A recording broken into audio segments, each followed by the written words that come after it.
Greetings to all. My name is Glenford Duffus, Bishop of Ebenezer Holiness Church of God, and a member of the clergy living in Canada.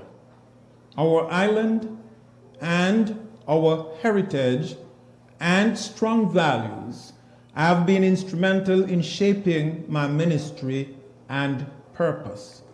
Now, we stand at a crucial juncture where our collective faith and action can propel Jamaica towards a future of prosperity and unity.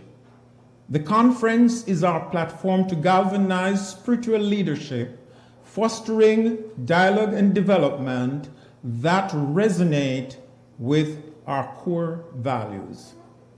It's an opportunity to lead by example, to share our experiences, and to contribute to a legacy of faith-driven progress. Plan to attend. It will be a diaspora homecoming to remember. Join us this June.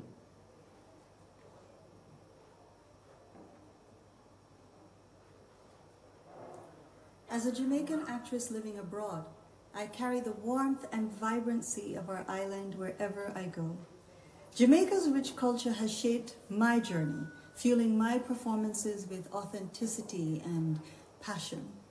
This conference is a chance for us all to reconnect with our roots, celebrate our achievements, and contribute to our homeland's growth. It will be a diaspora homecoming to remember. Make it a date this June.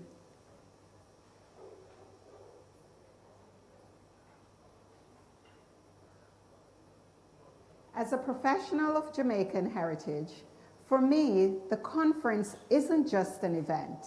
It's a launching pad for us to make connections, explore professional opportunities, and give service where we can. We can help to shape Jamaica's future. I think of it as where our potential meets our heritage. It will be a diaspora homecoming to remember. Join us this June.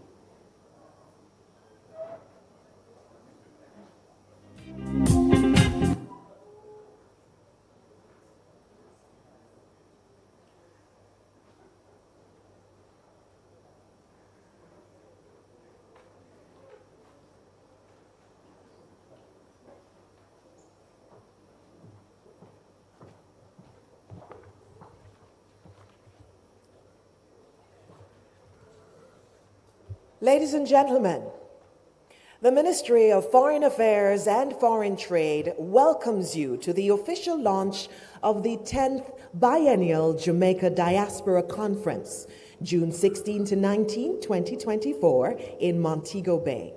Please stand for the playing of the national anthem.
Please remain standing as Caleb Lawrence from the St. Aloysius Primary School presents our pledge.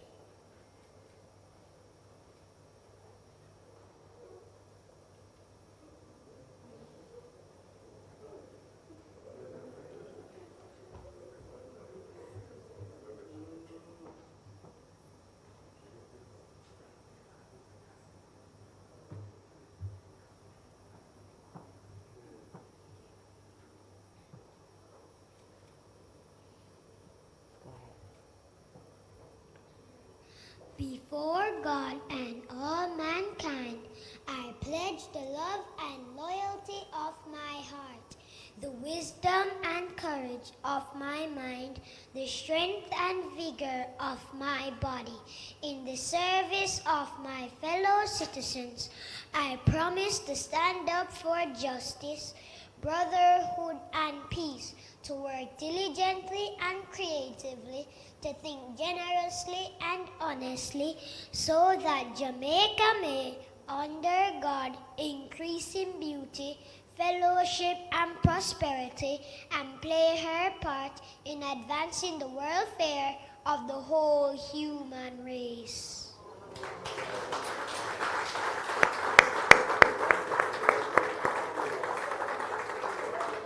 And now we invite Reverend Dr. Glenroy Layla from the Jamaica Umbrella Group of Churches to pray for this ceremony.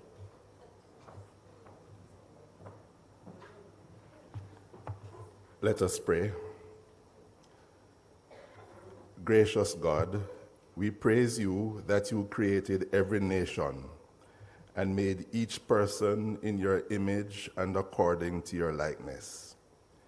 In accordance with your will and purpose, you have fashioned us, Jamaicans, a people with a distinct culture.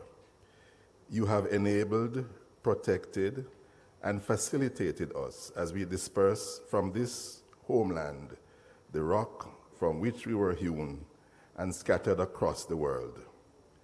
By your grace, you have enabled many of us to contribute significantly to the well-being and growth of the places to which we have migrated or resettled, even as we, individuals and nations, have benefited from your offerings through these places. Thank you that though scattered throughout the world, you have kept intact the unbreakable family ties. You have nurtured the love and concern for the homeland and the well-being of our brothers and sisters everywhere. Truly, you have made us one big family from this, your country. Thank you for the vision that resulted in the creation and the formation of the Diaspora Council. With that mandate, the mandate you have given to us, to all who serve to identify, maintain, and facilitate partnerships among Jamaicans around the world. Thank you for sustaining the Diaspora Conference over these 20 years. We praise you for all the achievements, the accomplishments, for all who have worked tirelessly and selflessly in your service. As we meet now to launch this, the 10th Annual Diaspora Conference, we continue to look to you for guidance and direction. We continue to depend upon you as we journey today through all the stages of the planning of this conference and to its final execution. Lord, we depend upon you to use this conference to build relationships, enrich fellowship, and strengthen the bonds of unity. Lord, we depend on you to use this conference to facilitate the marshalling of resources, human and material, for the flourishing of Jamaica, land we love, and all her children wherever they are in the world, so that Jamaica and Jamaicans may, under you, God, increase in beauty, fellowship, and prosperity, and play her part in advancing the welfare of the whole human race. Help us to be aware of your presence with us at this launch this day. Bless the participants, guide our conversations, and may it ultimately lead to a conference where all the objectives are met and achieved. This we pray in the name of your Son, our resurrected Lord, Jesus Christ. Amen.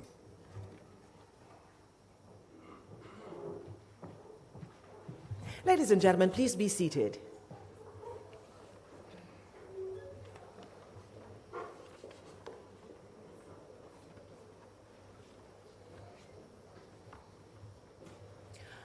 Welcome to Kingdom Hall and to the city of Kingston, Jamaica. There are at least 63 places in the world called Kingston. 33 of them are located in the United States, 17 in the United Kingdom, 5 in Australia, 3 in Canada, 1 in South Africa, New Zealand, Norfolk Island, even our Caribbean neighbor, Guyana. But there is only one Kingston, city of reggae, one home of Kingston Creative Art Walk Festival, one capital of our island, Jamaica. I am Paula Ann Porter-Jones, and it is such an honor for me to be your host today, as the government of Jamaica, under the auspices of the Ministry of Foreign Affairs and Foreign Trade, is proud to welcome you to the launch of the 10th Biennial Jamaica Diaspora Conference, under the theme, United for Jamaica's Transformation, Fostering Peace, Productivity, and Youth Empowerment. Or we can say it another way. When you have a cow that gives you the most milk, treat her good. Make sure she doesn't kick over the bucket of milk when it's full up. Shabba Ranks could say, what you gonna do? What you gonna do? What you gonna do? Who, me? Yes, you. Let's say it's solidarity, people. That's what we need to get transformation going. You know, Burning Spear, make we do it, Jamaica. Or if you prefer Chronics, when I look at where I'm coming from, I know that we are blessed. Thank you.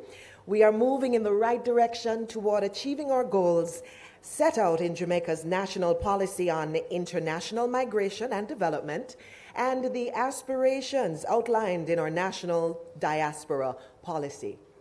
Now, despite the challenges over the past 5 years due to COVID-19 and other major disruptions, the government maintained its commitment to sustained engagement with the diaspora and our many stakeholders through a sustainability symposium in 2021 and a hybrid conference in 2022. This is the first time that a full in-person conference will be held since 2020, and what a time to do it. This 10th staging of the Diaspora Conference signifies the resurgence of the country's premier event in diaspora engagement and a renewed commitment to in-person dialogue and collaboration.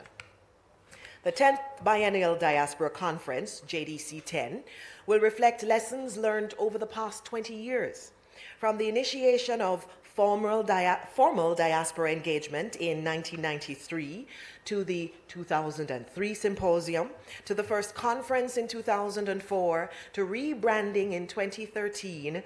The core focus continues to be on connecting Jamaicans worldwide and heightening the diaspora's involvement in and contribution to Jamaica's national development agenda.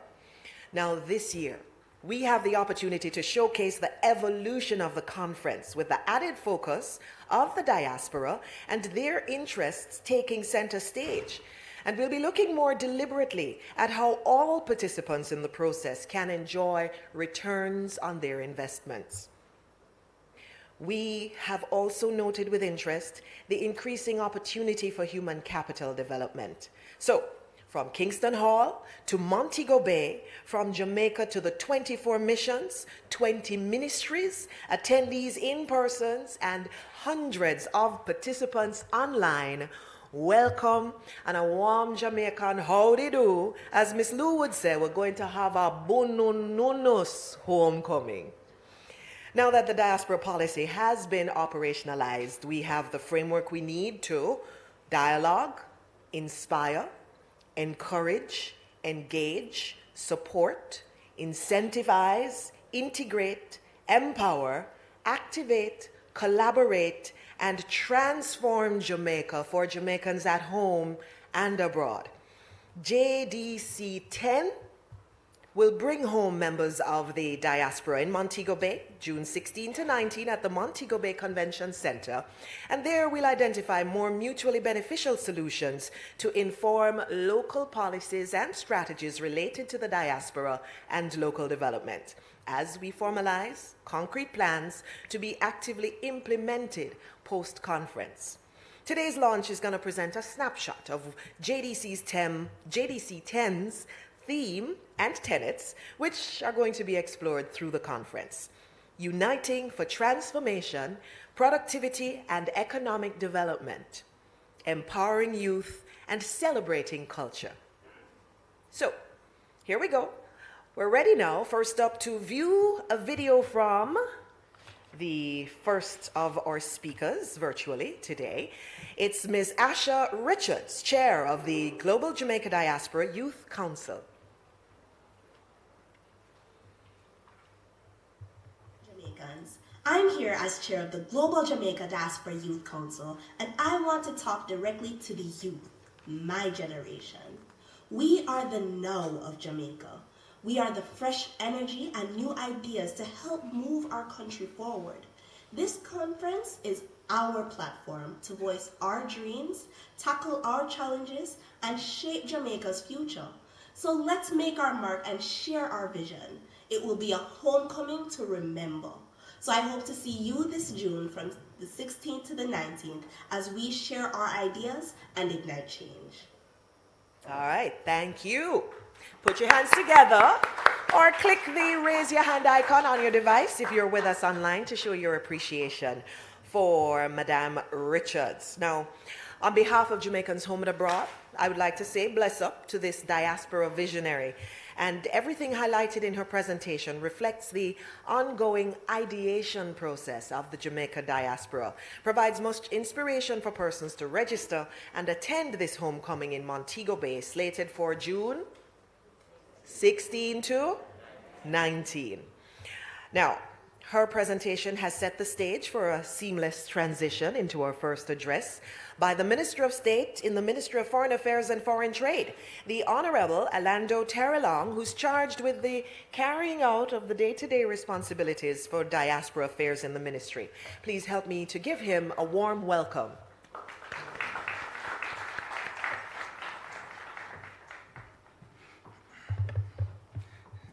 Good morning, Paula. Thanks on behalf of our entire team for hosting this morning's event. Senator the Honorable Kamina Johnson-Smith, with whom I've had the privilege of working for almost a year. It has been a seamless transition from one ministry to the next, even as I look at my former permanent secretary here.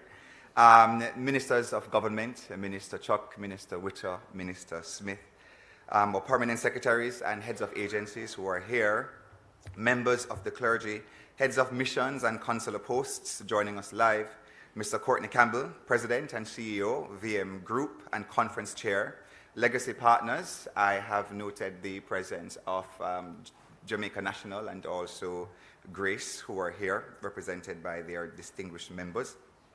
To our other partners who have joined on, I have seen some of our legacy partners who came on from the get-go. Special shout out to National, who's actually one of our first partners who came on and said, we are going to go platinum, not gold, not mahogany, not hummingbird, not Port Royal, but it's going to be platinum. So it's really, really good to see them here. Ms. Ariel Boyne, Undersecretary, acting for Diaspora and Protocol and Consular Division, members of the Diaspora team who have been working tremendously hard behind the scenes here at the ministry. Other undersecretaries and staff of the varying ministries who are present, Ms. Shauna Chin, Vice Chair of the Global Jamaica Diaspora Council, Ms. Asha Richards, Chair of the Global Jamaica Diaspora Youth Council, and of course all our council members, to our conference project manager, Lisa Ogilvie, who has been just working really, really hard, other representatives, colleagues, and as we say here at the Ministry of Foreign Affairs and Foreign Trade, distinguished ladies and gentlemen, all. It is certainly my pleasure to have you join us today, as well as members of the diaspora who are joining online, stakeholders, sponsors, one and all, to this, the official launch of the 10th Biennial Jamaica Conference. This conference has been a much anticipated event. Not only is it significant for the fact that it is the milestone 10th iteration and 20 years since the first Diaspora Conference was held in 2004, but also it will be the first time for me in my capacity as Minister of State in the Ministry of Diaspora, in the Ministry of Foreign Affairs and Foreign Trade, with responsibility for diaspora affairs, to be leading the charge for a successful conference. Also of added significance is the fact that this will be our first full in-person conference since the disruptions caused by the COVID-19 pandemic. We have certainly missed the usual personal touch of being together and bringing Jamaicans together from all over the world in one place. So this year, we will be returning to the sunshine city of Montego Bay by popular demand of our members across the diaspora who insisted that after a long hiatus since 2015, they want to be in Montego Bay and enjoy all it has to offer. Mr. Courtney Campbell of the VM Group, our distinguished chair of conference, has been doing an exceptional job alongside other legacy partners, Grace Kennedy, led by Senator the Honorable Don Webby, and the Jamaica National Group, led by Dr. Earl Jarrett. They have been with us over the years and have truly set a fine example of commitment and service to the cause. Thank you to our legacy partners for having stayed the course. We are anticipating a spectacular homecoming this year, and I'm confident that after months of planning, we are now able to launch what is sure to be an event to remember.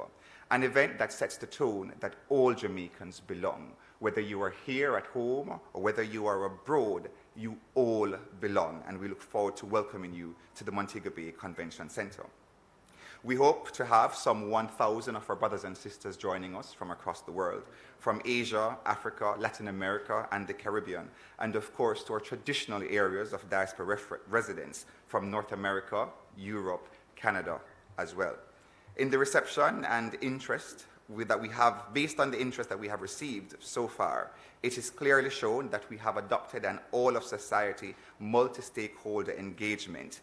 And if it's anything to go by, based on your presence here this morning and based on the presence of those online, we are certain that it will be a spectacular conference.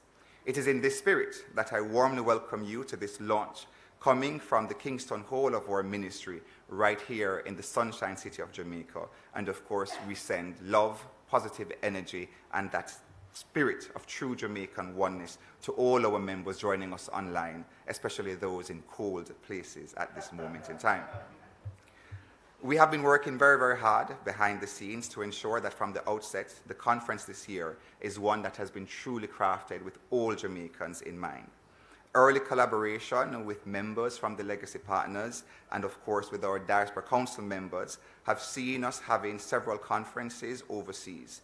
So far, we had conferences in Africa, Canada, continental Europe, and the UK. In addition, our conference chair and legacy partners, the members of the clergy, other providers in government and the private sector have also worked with us to ensure that we have a theme that truly resonates the Jamaican spirit. United for Jamaica's transformation, peace, productivity, and of course, youth empowerment. From the 16th to the 19th of June, as we gather in Montego Bay to fellowship and dialogue, it is our hope that we will reflect on all the improvements that the government has achieved in building a stronger Jamaica over the last 8 years. Certainly, your input is critical to guarantee the continued growth and productivity of Jamaica. We look forward to hearing from members of the private sector as it relates to how you, by virtue of your investments in Jamaica and of course extending your brands abroad, how you can also increase greater productivity for all Jamaicans living here and abroad. We have identified in this regard a number of platinum partners who have been generous in providing critical sponsorship through financial and in-kind support, while many others have indicated an interest in coming forward as well. We are therefore proud to have the endorsement of the Jamaica Umbrella Group of Churches, which is represented here today by Reverend Dr. Glenwar Layla, and other government ministries, departments, and agencies who are here to give their support as well.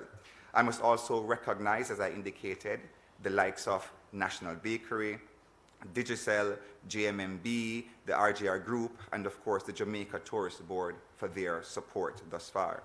Our online registration portal is expected to be up and running today, and we're pleased to share that we are well advanced in our negotiations to secure favorable hotel rates with the Ocean Coral Spring and Ocean Eden Bay. So start booking now. Further information on logistics will be shared shortly. As you look around Kingston Hall and the range of participants joining online, you will understand the truly integrated and well-considered approach that we have taken to ensure that our diaspora engagement mechanism is one that is inclusive, interesting, interesting, yes, and fit for purpose as intended by the diaspora policy adopted at the 2019 conference. We will continue the important tradition of honoring diasporans who have worked hard and made significant contributions in their communities, and as such, the Governor General's Award for Excellence will be a feature this year. Our usual marketplace and government at your service will be available, along with a range of other goods and services that we can assure will be of interest to you. There will be other exciting offerings that will certainly make your attendance at the conference a worthwhile feature, but we will not announce all of them today because we want you to come down and enjoy the experience, whilst of course making good linkages for trade and investment opportunities, not just here in Jamaica, but also taking those trade and investment opportunities to your respective areas across the diaspora. On June 20th, the Thursday, that will be our hugely popular Diaspora Day of Service, and we invite members of the diaspora to join in service organizations or service day activities wherever, be it your old high school alma mater and old church, or even within your communities of former residents. I am pleased to share that for participants who will be taking the items to support the day of service, our partners at Jamaica Customs are working with us to ensure that you are facilitated during entry. As we zoom in on the target of 1,000 members of the diaspora to our shores, I want us all to bear in mind the theme, United for Jamaica's Transformation. In closing, I urge all of us to bear this in mind as we work together in unity for Jamaica's continued growth and productivity. Over the last 8 years, we have seen stellar growth across a multiplicity of sectors, from infrastructure development, a reduced unemployment rate, and of course to varying activities aimed at youth empowerment. Let this be the best of 10. Let us be united as we strengthen the call for a more productive Jamaica. Let us continue to promote investment, foster collaboration, and execute with great zeal our philanthropic activities across Jamaica, whilst celebrating a united nation for the growth, development of Jamaica, as we look forward to achieving the 2030 goals of leaving no one behind. May God bless you all. May God bless our beautiful island, Jamaica, and thank you for partnering with us.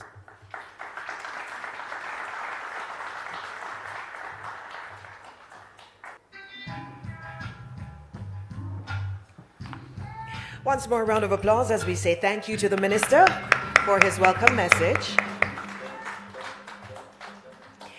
Ladies and gentlemen, the conference is honored to have support of 3 legacy partners: the Grace Kennedy Group, the JN Group, and the VM Group, among which chairmanship of the biennial conference is rotated. Now, these conglomerates are aligned around national development and have always been partners. They have been consistent partners with diaspora engagement. We are proud to acknowledge them in this conference, and we invite the JDC 10's conference chair, Mr. Courtney Campbell, CEO of the VM Group, to bring remarks at this time. Help me welcome him, please. Thank you very much, Paula. Senator, the Honorable Kamina Johnson-Smith, Minister of Foreign Affairs and Foreign Trade, Honorable Delroy Chuck, Minister of Justice, the Honorable Alondo Terrelong, Minister of State in the Ministry of Foreign Affairs and Foreign Trade, and the leader of this diaspora movement at this point. Other Ministers of State, Marsha Smith and Franklin Witter, Your Excellencies of the Diplomatic Corps, Permanent Secretaries and Heads of Agencies, Senator Don Webby and the team from Grace Kennedy, Miss Lisa Coe and the team from the JN Group, my colleagues from the VM Group, other distinguished guests, conference sponsors, and I'll name a few shortly, members of the media. Good morning, Honado. Everybody hearty? Yes. Good. You know, what a joy it is to be here, gathered here in Kingston, and with our fellow Jamaicans joining virtually from across the world as we officially launch the 10th Biennial Jamaica Diaspora Conference. 20 years after this conference was first held, it has grown into an increasingly important forum to facilitate meaningful cross-border engagement among Jamaicans to help realize our highest economic, social, and cultural aspirations. The rich potential of collaboration among a people so gifted is immeasurable, yet still largely untapped. I'm therefore very pleased, delighted, is delighted a stronger word than pleased? Delighted, as chairman of the preparatory committee, to thank and warmly welcome the sponsors who have, by supporting this initiative, signaled their commitment to collaboration and to nation building. Welcome to returning legacy partners, Grace Kennedy, the JN Group, and the VM Group, whose teams I know are tireless in their efforts to ensure the success of the conference. But I'm also happy to welcome our newest sponsors, Island Car Rentals, National Baking Company, Digicel, the Jamaica Tourist Board, the Pinnacle, the National Housing Trust, the Jamaica Stock Exchange, JMMB, the Students' Loan Bureau, the RJR Gleaner Communications Group, our official media partner, and our business facilitation lead partner, JAMPRO. Thank you all. I think they deserve a round of applause. Now, friends, this is the 10th biennial conference, and I'm sure we're all starting to feel the excitement build as the days go by. Well, I want to add to that excitement and perhaps convince anyone who is still on the fence about attending that now is the time to register and book that trip. So here goes. For Conference 10, here are 10 compelling reasons to attend the Jamaica Diaspora Conference in June. Are you going to count down with me? Number 1, the conference will be held in Montego Bay. My Mobay friends will say that this is all the reason anyone needs. The organizers listened to your call and will be hosting this conference in the tourism capital of Jamaica. Now, who doesn't need a few days in Mobay in the summer? Number, this is the first in-person conference since COVID-19. Let's get back together and spend some time with each other the way we Jamaicans like to. It's been too long. Number, if you own a business of any size overseas, the diaspora marketplace is an excellent opportunity to elevate the presence of that business and generate valuable leads. Think of the networking and visibility potential among your global Jamaican community. You do not want to miss out on the marketplace. We only have 50 places. Some of them are already gone. Please book your place in the marketplace. Number, come to the conference and visit the local craft markets and stores for authentic Jamaican art and craft, created by some of the island's most gifted artists and artisans. This is your chance to take some one-of-a-kind pieces back home with you. And then, number 5, who loves Jamaican food? Oxtail? There's nothing like eating authentic Jamaican food right here in Jamaica. So come home to some well-seasoned Jamaican jerk, the patty, the bread pudding, and the oxtail, seasoned with Jamaican breeze and sunshine. And then number 6, the properties. I know that there are many in the diaspora who want to own homes in Jamaica. Come to the conference and use some time to visit some of the properties that you're interested in. Perhaps it's the Pinnacle, one of our sponsors. But do your online searches now. Make your list and then come and see them. And then speak with any of the sponsors, JN Bank, FGB of Grace Kennedy, the NHT, JMMB Bank, and VM Building Society for your financing. Then number 7, book your trip for the conference and set aside some time to tour the island. Why not rent a vehicle from Island Car Rentals? Buy a phone from Digicel. Pack some national snacks. Take some Grace tropical rhythms and hit the road and take some pictures, those memories will last a lifetime. And then number 8, rekindle your connections here. This can mean walking the streets your parents and grandparents did, showing your children your old school, or even visiting extended family and longtime friends. Now might just be the time to forge stronger bonds in Jamaica. The conference agenda is number 9. The conference agenda includes diverse, interesting topics. And Minister Johnson-Smith, your team, led by Honorable Alana Terrelong and Undersecretary Mrs. Bowen and Director Mr. Wilkes, they have been excellent in putting together a wonderful program. Let's give them a round of applause.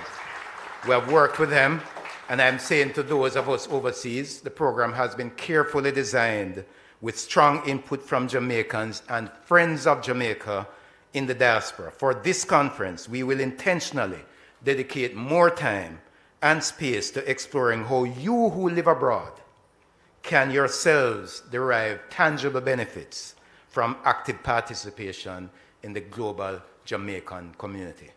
And then number 10.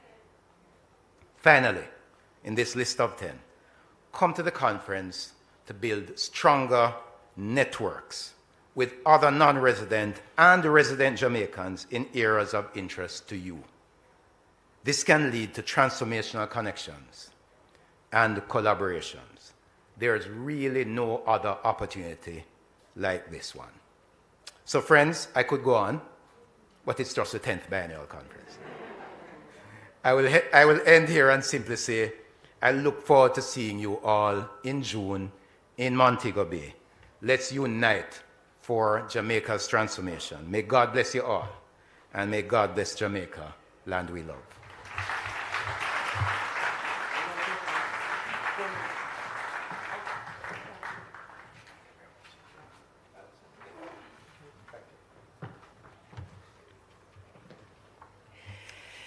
You've got 10 reasons. You need more?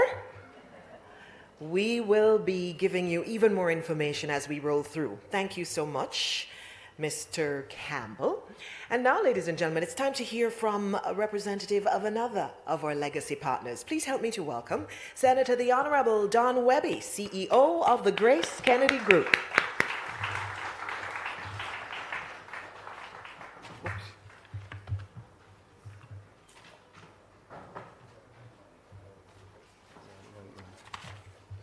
Thank you very much, Paula. Good morning, everybody. You know, in getting the list, Minister of Salutations, it was about 30 people, and I was given 5 minutes to speak. So I decided that I'm going to say all protocols observed. But let me recognize you, Minister, my colleague, Senator, the Honorable Kamina Johnson-Smith. And I know we have been through a challenging time with COVID. I was the previous chair, and you have no better chair now than Courtney Campbell. Well done, Courtney. Thanks a lot. But I'm sure, Minister, you'll share with us a lot was accomplished despite the challenging times. I enjoyed your presentation, Minister Terrelong. And let me say, ministers, welcome. My colleague, legacy partners, the VM group, my colleague, and actually, do you know that Mr. Campbell is a graduate of Grace Kennedy?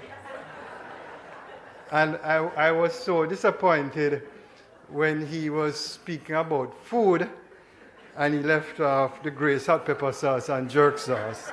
Anyway, I'll forgive you, my friend. And I was following your 10 reasons. Oh yeah, you did say the tropical rhythms, which is the best juice in the world. And Lisa, welcome, Jamaica, and give Earl Jarrett my regards, my fellow Georgian. So, ladies and gentlemen, this is in fact a very special occasion, and I want to especially recognize the members of the diaspora. And let me say, on behalf of Grace Kennedy, It is with great pleasure and honor that I bring special greetings from Grace, the Grace family, and we have a number of Grace Kennedy staff here. You ought to be standing and recognize Grace Kennedy, my Grace team. Where's my Grace team? We, as you say, when we sponsor Boys and Girls Champs, we don't only draw a check, but we sponsor with our heart, and we participate very actively in any sponsorship that we do. And so thanks a lot, guys, for your support. They are doing all the work. I'm just here making all the speeches. You know, in reviewing and preparing for my brief presentation, I was really struck, and Courtney and colleagues, as you should have here, and Minister, the theme of this year's conference, may I say, it really, really resonated with me at this time. United for Jamaica's transformation, fostering peace, productivity, and youth empowerment. You know why? Because it embodies a collective commitment to building a better nation, a better Jamaica.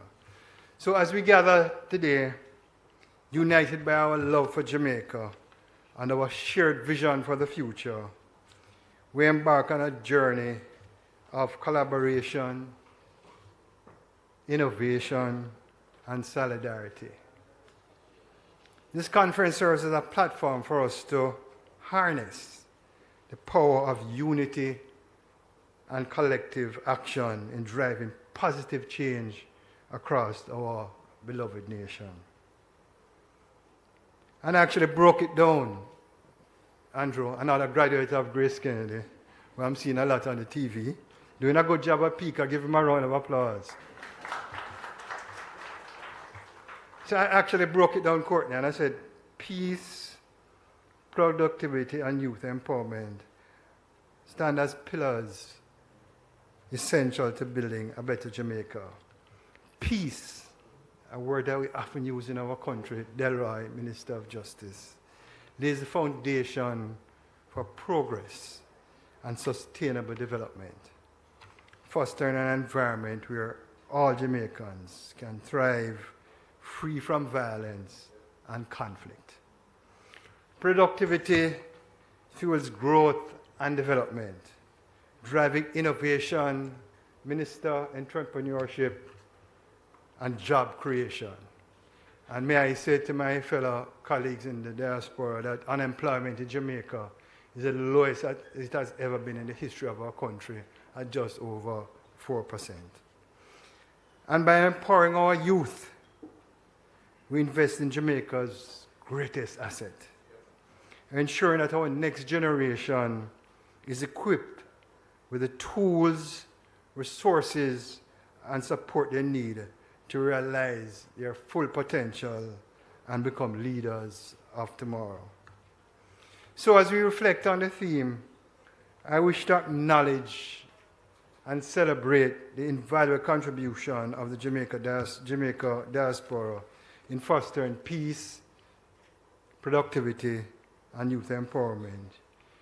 Let me say to all of my colleagues in the diaspora, you play a crucial role in the advance in these goals.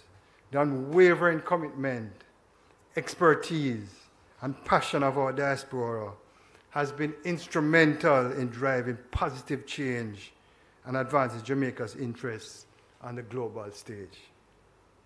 Whether through giving back, entrepreneurship, or advocacy, your individual and collective efforts continue to make a profound impact on the lives of Jamaicans at home and abroad. And I just want to say, from the bottom of our heart, and I can speak on behalf of my legacy partners, to the members of the diaspora, thank you very much. Your roots are firmly planted in the vibrant soil of Jamaica, and now is the time to nurture that connection through investment. Listen, I've been in business, and in fact, Courtney, as I'm getting old, I'm near that Grace Kennedy for 30 years, Andrew. And this is Don Webby speaking to my members of the diaspora. There's never been a better time in the history of our country for you to invest in our country. Never. Your expertise, your resources, and passion can drive transformational change, particularly in two fastest growing sectors. And this is Don's opinion, not Grace Kennedy's opinion, digital innovation. And I would really like to ask, and we can discuss it more at the conference, Courtney and Minister. I really, really believe in the agricultural sector of Jamaica. I really believe in it. And, you know, the wake-up call for us, certainly at Grace Kennedy, was with, I'm sure that was with COVID-19, as you'll recall. When we are, as a nation, we're talking about food sustainability, food security. And there's only one formula, Minister Chuck, to deal with food security and food sustainability. And that is to build our agricultural sector and our agro-processing sector. And I believe that the Jamaica Diaspora, whether in Canada, the UK, or the USA, or wherever you are in the world, look at it seriously, because it's going to what I call a win-win-win. And I see my good friend Shillett staring at me. So Jumper is willing and able to help, and you can give them your number when you are up giving your remarks. But Shillett and her team at Jumper are really doing a good job in terms of facilitating investments, and the diaspora is a critical part. You know, sometimes I see, and I sit back and I think about it, where I say, there's nothing wrong, but I see foreign companies coming to Jamaica, and you think that they're Jamaicans. I saw one coming to buy 20 containers of ackee. You know, this is what we are supposed to do as Jamaicans.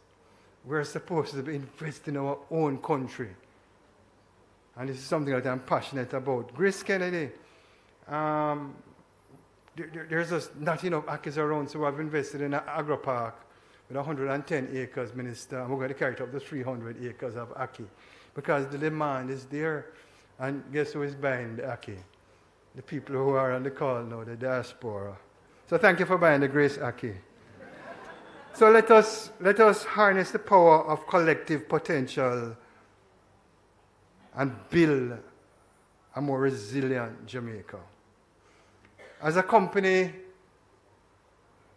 with Jamaican roots and a global reach, Grace Kennedy is fueled by strength of the diaspora as we work towards achieving our 2030 vision of being the #1 Caribbean brand in the world.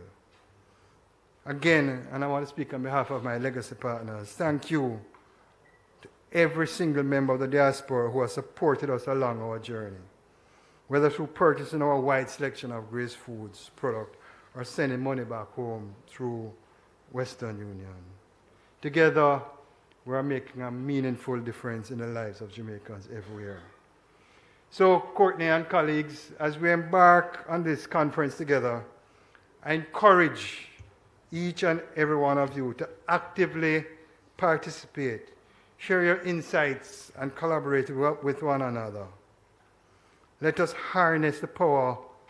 Let us harness the power of collective wisdom and experience to chart a course towards a more prosperous, peaceful, and empowered Jamaica. You know, we at Grace, we have what we call town hall conferences, and I'm sure you'll be invited to the next one. And as a part of the program, we have 400 or 500 primarily Jamaicans in the town hall. And as part of the program, we sing the national anthem. And colleagues, when we start, and I'm obviously on the head table at the stage, and when we start singing the national anthem, and I see my brothers and sisters from Jamaica put their hands on their hearts, close their eyes, and belt out our national anthem. Some of them with tears in their eyes. because of their passion and love for their country. And this is what this conference is about, Courtney. We need to convert that passion, that love, for us to come together united as one Jamaica, whether they live here, there, or anywhere. So I want to extend a heartfelt invitation to all Jamaicans, both near and far, to join us in this milestone staging of the conference. Together, let us unite for Jamaica's transformation, working hard, hand in hand, to build a nation we can be all proud of. As I always do, when I finish my presentations, wherever I'm in the world, including those town hall meetings, I would say, God bless Jamaica, the greatest country in the world. Thank you.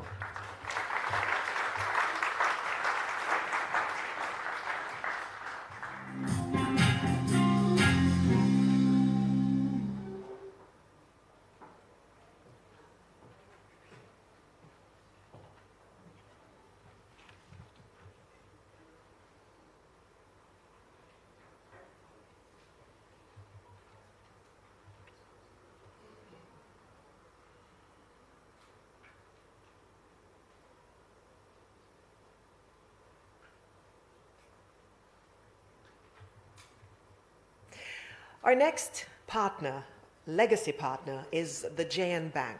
And we now welcome remarks from the Managing Director for JN Bank. It's the JN Group. And we now welcome the Managing Director for JN Bank, Ms. Lisa Cow. Help me, please.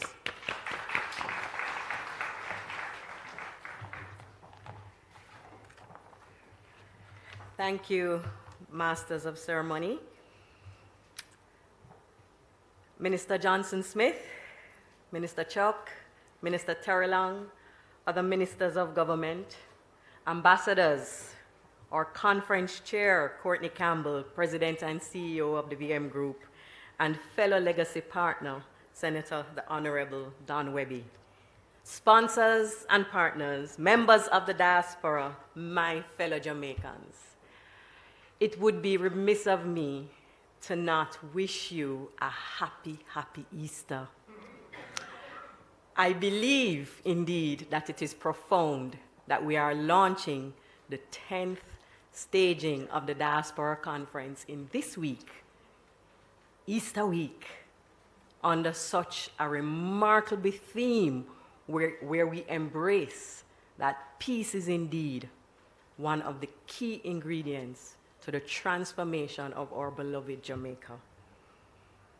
Good morning, all. It is a privilege to greet you on behalf of the Jamaica National Group and our CEO, Honorable Earl Jarrett, at this launch of the 10th Jamaica Diaspora Conference. And Dr. the Honorable Earl Jarrett sends his greetings to you all present in the room, ministers. He sends his love and his blessings. And of course, I extend on his behalf his sincere apologies for not being able to be here in person. This conference is a testament to the enduring bond between Jamaica and its global community, a bond that is both vibrant and invaluable.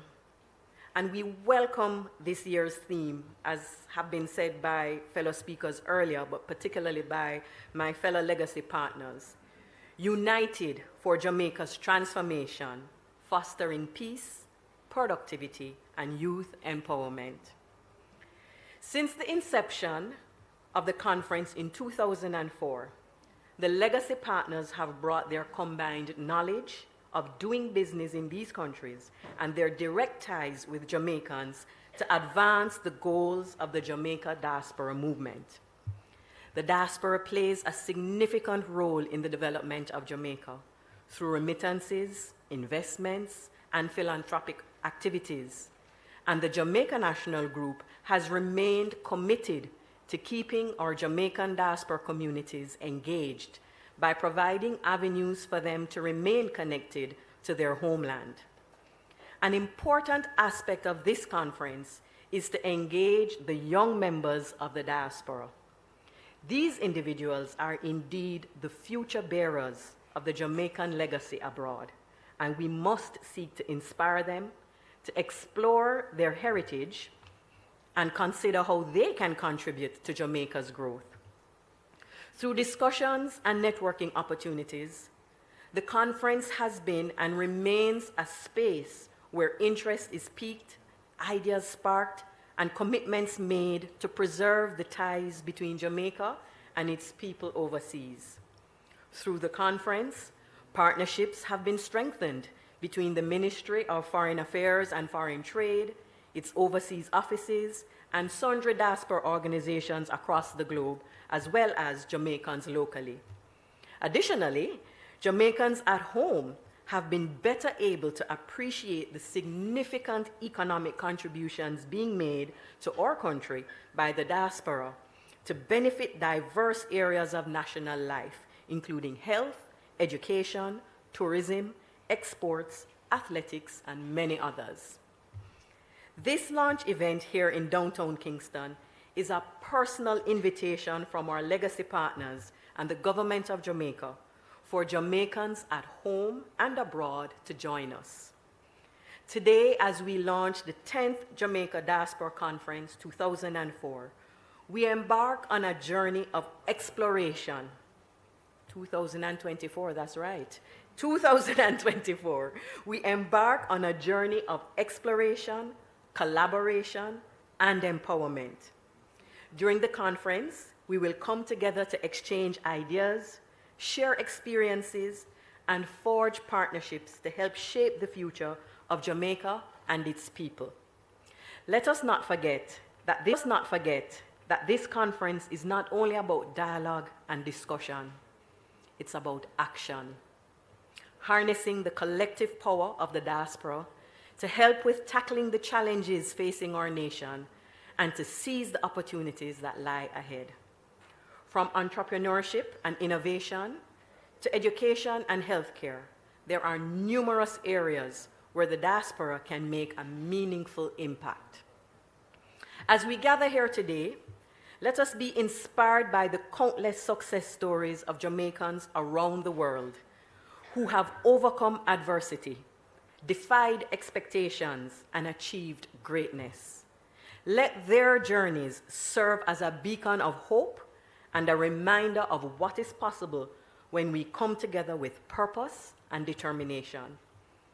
As this conference marks its 10th occasion, the year 2024 also holds significance for the Jamaica National Group as we mark 150 years of service in August. This milestone provides the opportunity to highlight Jamaica National's unwavering commitment since 1874 to empowering communities and supporting financial growth. But more importantly, this milestone is a window for us to underline the pathway to a bright future that continues to place the Jamaican people at the center wherever they are in the world. As we celebrate our legacy, we will continue to enhance our processes and to implement enduring initiatives that will uplift the experiences of Jamaicans at home and in the diaspora. We will keep them connected and engaged over the generations to come and maintain opportunities for them to participate in the development of Jamaica land we love. With that said, we anticipate yet another dynamic and impactful diaspora conference in Montego Bay this year as we unite to help transform our nation, fostering peace, productivity, and youth empowerment. Blessings to all of you.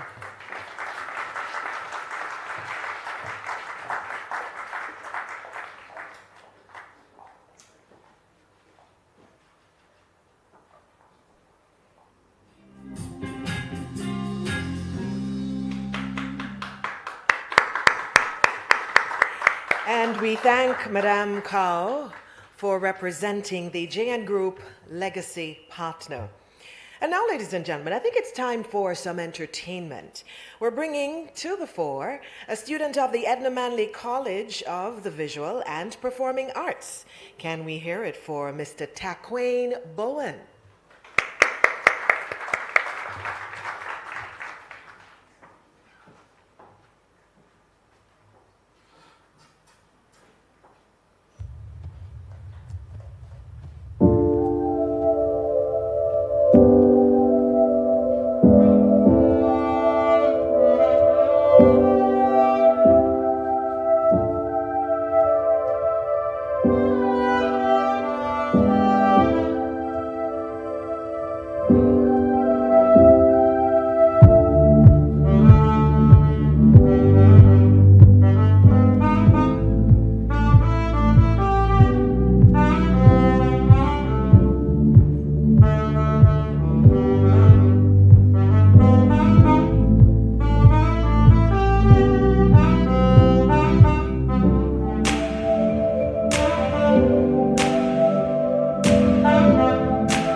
Fantastic performance by Taquain Bowen. We have with us the CEO of PICA, Government at Your Service. Please help me welcome him to the microphone at this time, Mr. Andrew Winter.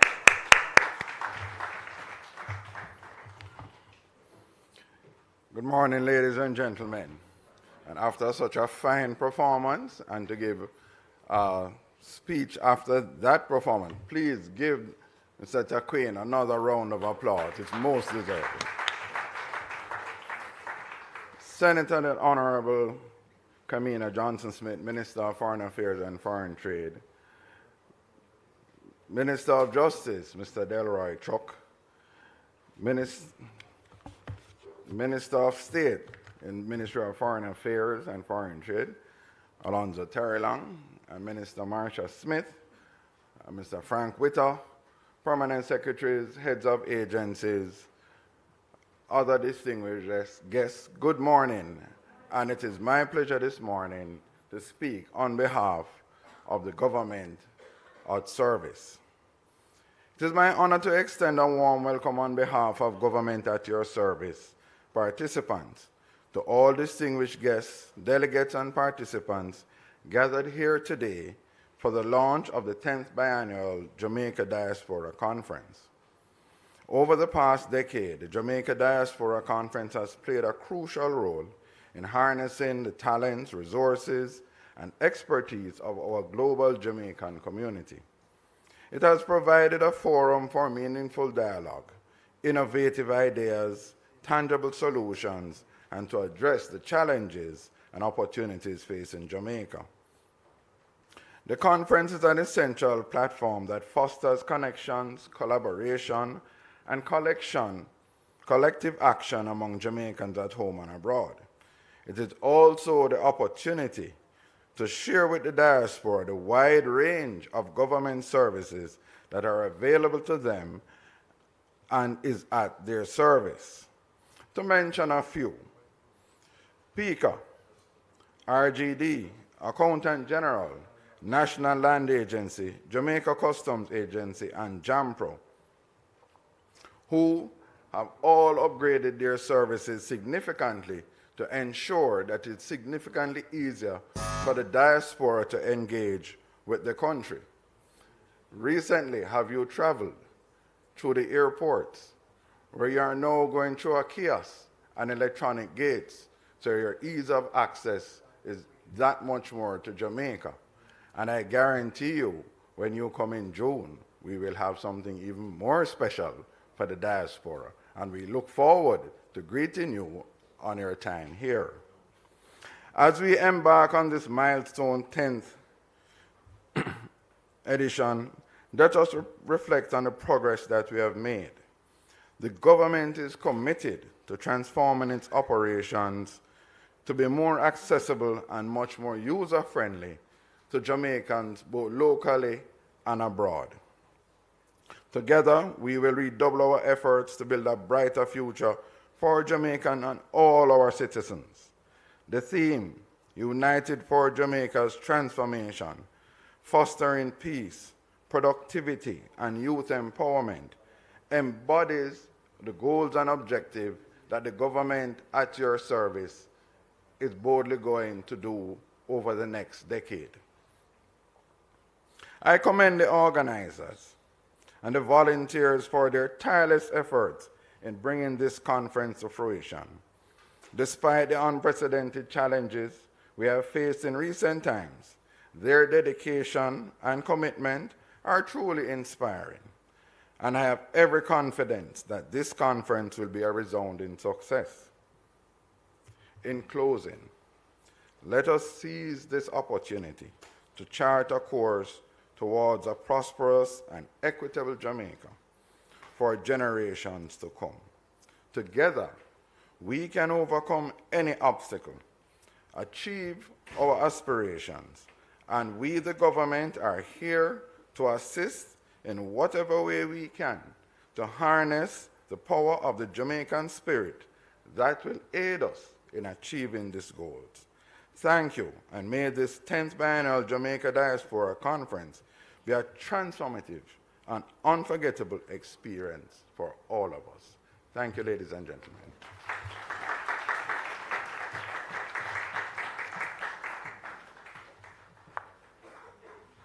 Thank you so much, Mr. Winter. And as we recognize the many agencies and departments of the government that are working together to support the conference, we now invite the president of JAMPRO to the microphone, Mrs. Shillette Cox, ladies and gentlemen.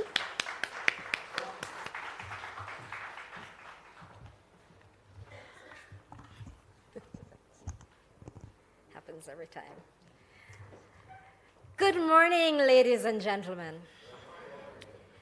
I would love to recognize Senator the Honorable Kemina Johnson-Smith, the Minister of Foreign Affairs and Foreign Trade, and her Minister of State, the Honorable Alando Terrelong, the Minister of Justice, the Honorable Delroy Chuck, and the Minister of State in the Ministry of Education, the Honorable Marcia Smith, and the Minister of State in the Ministry of Agriculture, Fisheries, and Mining, the Honorable Franklin Whittle.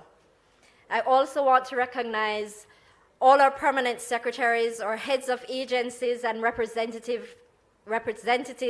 of government agencies here with us this morning, members of the Diplomatic Corps in Jamaica, representatives of the Legacy Partners, led by Courtney Campbell of the VM Group and Conference Chair for JDC 10, Senator Don Webby, Grace Kennedy Group, and my former chairman, I had to put in that piece, and Ms. Lisa Cow from the JN Group. Sponsors at all levels, Jamaicans at home and abroad that are online, distinguished ladies and gentlemen in the room, I am truly excited to be here at the launch of the Jamaica Diaspora Conference, celebrating 20 years of commitment and partnership among the people of Jamaica through the government, its business leaders, and importantly, our Jamaicans overseas. I wish to congratulate the Ministry of Foreign Affairs and Foreign Trade, as well as its legacy partners, on this milestone achievement. And I'm not ashamed to age myself and say that at the very first Diaspora Conference, I was privileged to represent JAMPRO on that committee. And I attended that first conference, and I vividly remember JAMPRO being chastised because at the time, we had just closed our Canada office. And let me tell you, they made us regret it. A lot has changed, ladies and gentlemen, since then. The ministry is no longer at Dominica Drive. We are in this fancy building on the shores of our country. JAMPRO has proudly reopened our Canada office. But one thing has not changed is our commitment to our Jamaican people wherever we are. As Jamaica's Export and Investment Promotion and Facilitation Agency, JAMPRO is pleased to be the business engagement partner for this, the 10th staging of the biennial Jamaica Diaspora Conference.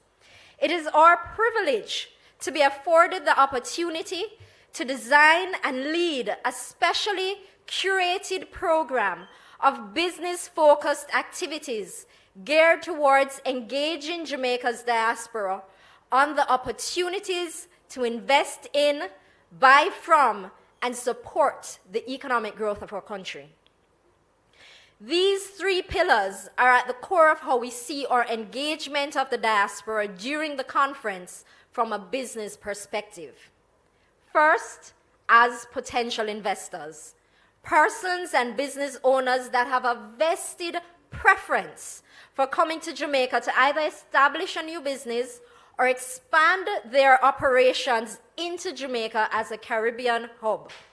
We believe that Jamaica offers more than sentimental value for diaspora investments, but rather we offer an opportunity with a serious business value proposition, which we look forward to exploring with you. Second, we wish to engage the diaspora as overseas buyers of Jamaican goods and services. Whether it is a niche or specialty product not yet available in your market, or a long-standing Jamaican comfort food such as Tasty's cheese or national baked products that has, for some strange reason, not reached your neck of the woods, we want to engage with you to see how you can become Jamaica's next distributor in your market. And lastly, we want to engage with persons of influence, whether in your company, your industry, or your community. We want to share with you our business value proposition so that you can support the efforts of the government of Jamaica by opening the doors to potential buyers, potential investors, and potential business partners. In addition, as we work closely with the Ministry of Foreign Affairs and Foreign Trade, we will be doubling down on our economic diplomacy program and our program for honorary investment advisors. And for that, new partnerships will be sought as they are always welcome. These pillars underpin for us how we see the uniting of all of us to transform Jamaica's economy.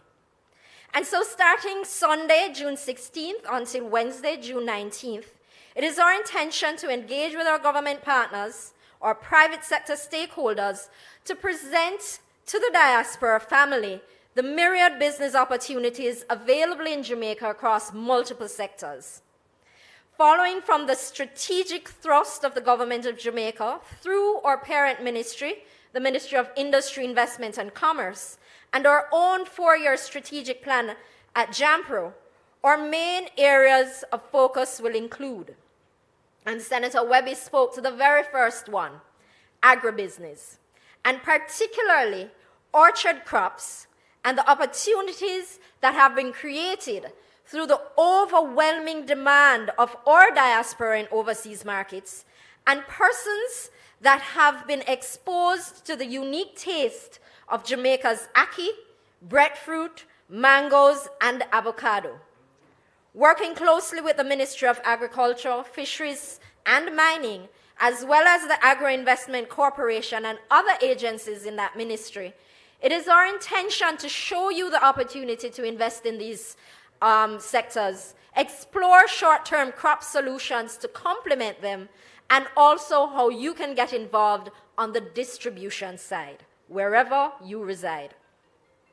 We will also discuss Jamaica's burgeoning global digital services sector, which is slowly expanding from the traditional business process outsourcing to the more value-added knowledge process outsourcing segment, where Jamaican companies are servicing overseas clients in finance and accounting, human resource, and project management, and are thriving along companies in our IT outsourcing sector, offering services in cybersecurity, software and app development, and digital management systems. Partnering with companies locally and overseas to deliver high-quality services and securing quality jobs for young Jamaicans. We will also be partnering with the Special Economic Zone Authority, and we'll update you on where we are with the initiative geared towards leveraging Jamaica's unique logistics location and the country's Special Economic Zone regime. Importantly, these discussions will get into how the diaspora can be a part of the initiative, can invest in logistics and manufacturing spaces, and make Jamaica a regional hub for your business. Other discussions will of course include, because I'm sure the legacy partners will not allow it, but it will include banking and finance and looking at the landscape in Jamaica and the opportunities afforded by engaging with the Jamaica Stock Exchange, whether as a listed business or an investor. Also, the real estate industry continues to boom, and infrastructure development and the potential role of the diaspora will be discussed.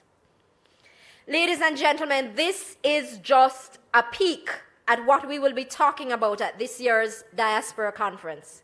I encourage members of the diaspora to come home, to hear about what's new in Jamaica. Let's talk about how we will unite to transform Jamaica, but ultimately be prepared to have discussions and stay to do business. I look forward to seeing you all in June, and thank you very much.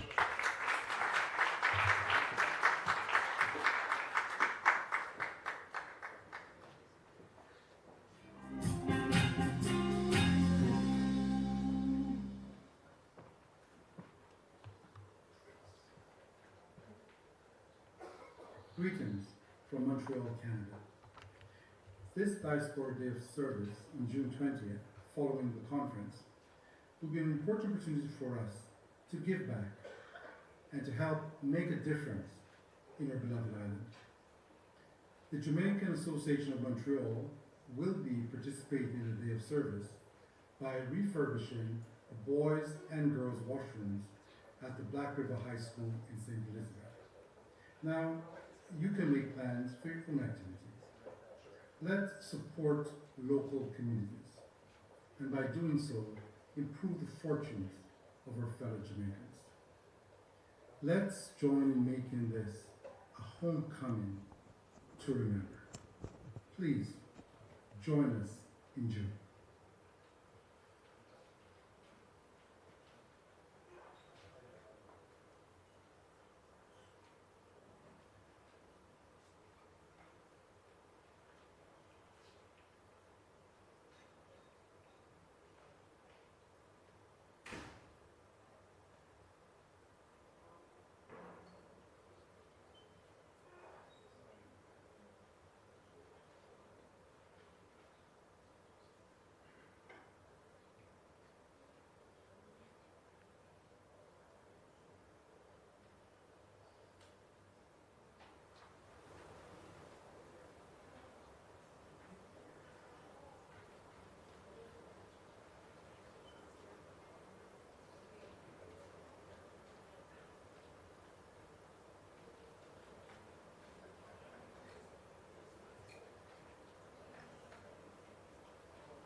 I'm Lakeisha Marie Ford, Vice President of the Ghana Jamaica Chamber of Commerce and CEO of Ford Communications, a PR agency based in Ghana, the United States, and the Caribbean.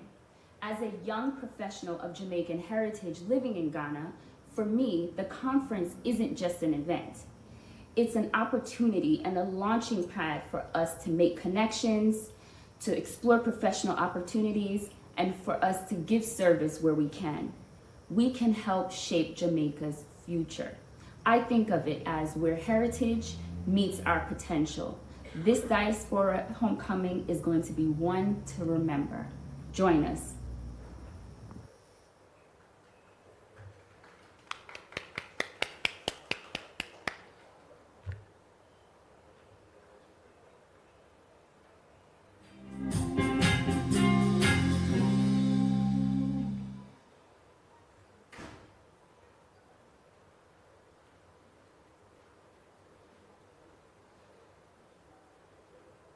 And coming in from those messages, and before that, Mrs. Shillette Cox, president of JAMPRO. We now move, ladies and gentlemen, to the first of our platinum partners to bring remarks this morning. Help me welcome from Continental Bakery, Mr. Craig Hendrickson. Good morning, everybody.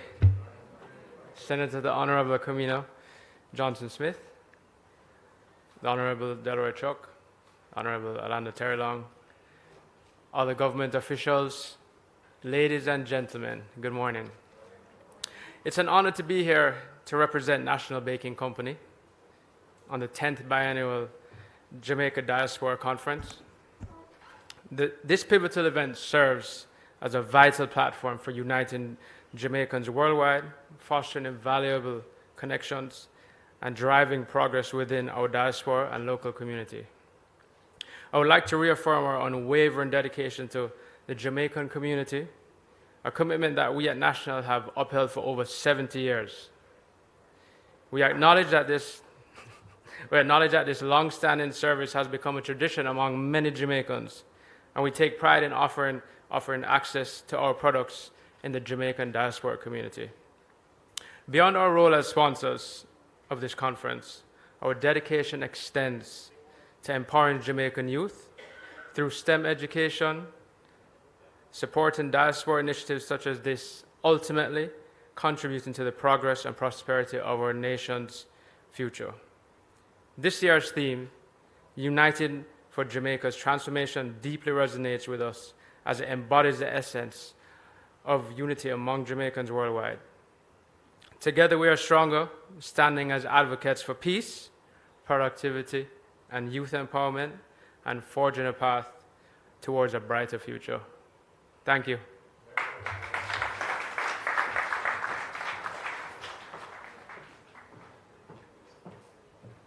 Thank you so much, Mr. Hendrickson.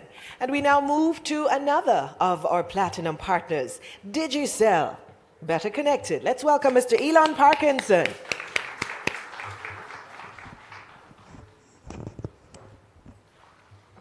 Thank you very much, Paula, and good morning and welcome everybody. A very special welcome to those who are joining us on YouTube, where if you're following online right now, the discussion is with a lot of fervor. There was one person who said, don't forget the diaspora, and that is obviously why we're here, because we certainly want to celebrate the achievements and to acknowledge that there's still a lot more to be done when it comes on to our diaspora engagement. And that is why Digicel is delving deeper into diaspora engagement by supporting in such a big way this time around. What does communication have to do with it? A lot, really. It connects us right across the waves that separate us. And Digicel has been a long-standing partner when it comes on to Jamaica's economic prospects. Indeed, we started out almost 23 years ago.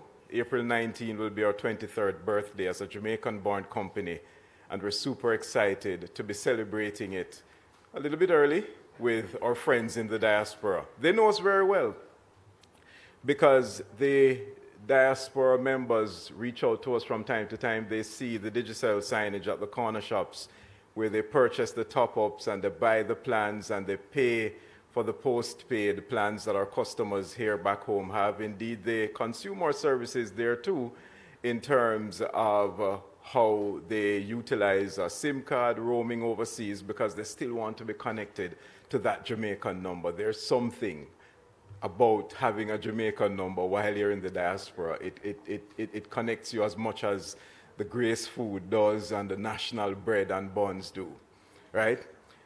So as the country's premier connectivity partner for advanced mobile, high-speed fiber to the home services, sophisticated business communication, Digicel will be highlighting our full suite, the rich array of connectivity that's maximizing migration's benefits by creating opportunities for investments, dialogue, and supporting friends and family back home.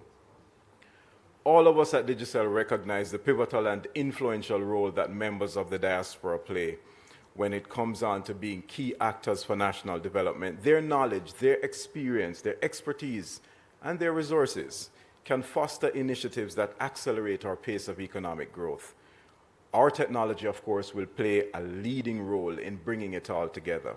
And that is why we'll be at the 4-day event held fittingly under the theme, Uniting for Jamaica's Transformation, Fostering Peace, Productivity, and Youth Empowerment. And it will come at a time when Digicel is creating even bigger stepping stones for members of the diaspora to participate in investment initiatives and innovations through the upgrade and expansion of our mobile and fiber networks across Jamaica. I take you back to 2001. We announced our Digital Jamaica project, a huge investment, $200 million US or 30 billion Jamaican dollars. It's a spend on our networks, fiber and mobile, and state-of-the-art broadcast facilities. We said we'd have done it in 3 years. We did better. It's all done, and this investment is now in place. And it's already providing countless opportunities for economic empowerment for Jamaicans due to the direct correlation between access to faster broadband internet and economic growth. We're known as the trusted and preferred communications partner to Jamaica's diaspora communities. Digicel, a Jamaican-born company, supports migrants with staying constantly connected to friends and family locally via our online portals for top-ups, prepaid and postpaid plans, bill payments, remittances as well via the MyCash digital wallet. Now, with an increasing amount of diaspora interest in private investments and entrepreneurship, the company's business arm, Digicel Business, will engage attendees at the conference on scalable initiatives across several sectors in the local economy. We're big on business, we're bullish on business, and we want to see more buoyancy when it comes on to entrepreneurs participating in the local economy. And so Digicel Business is helping with that technology piece to bring it all together.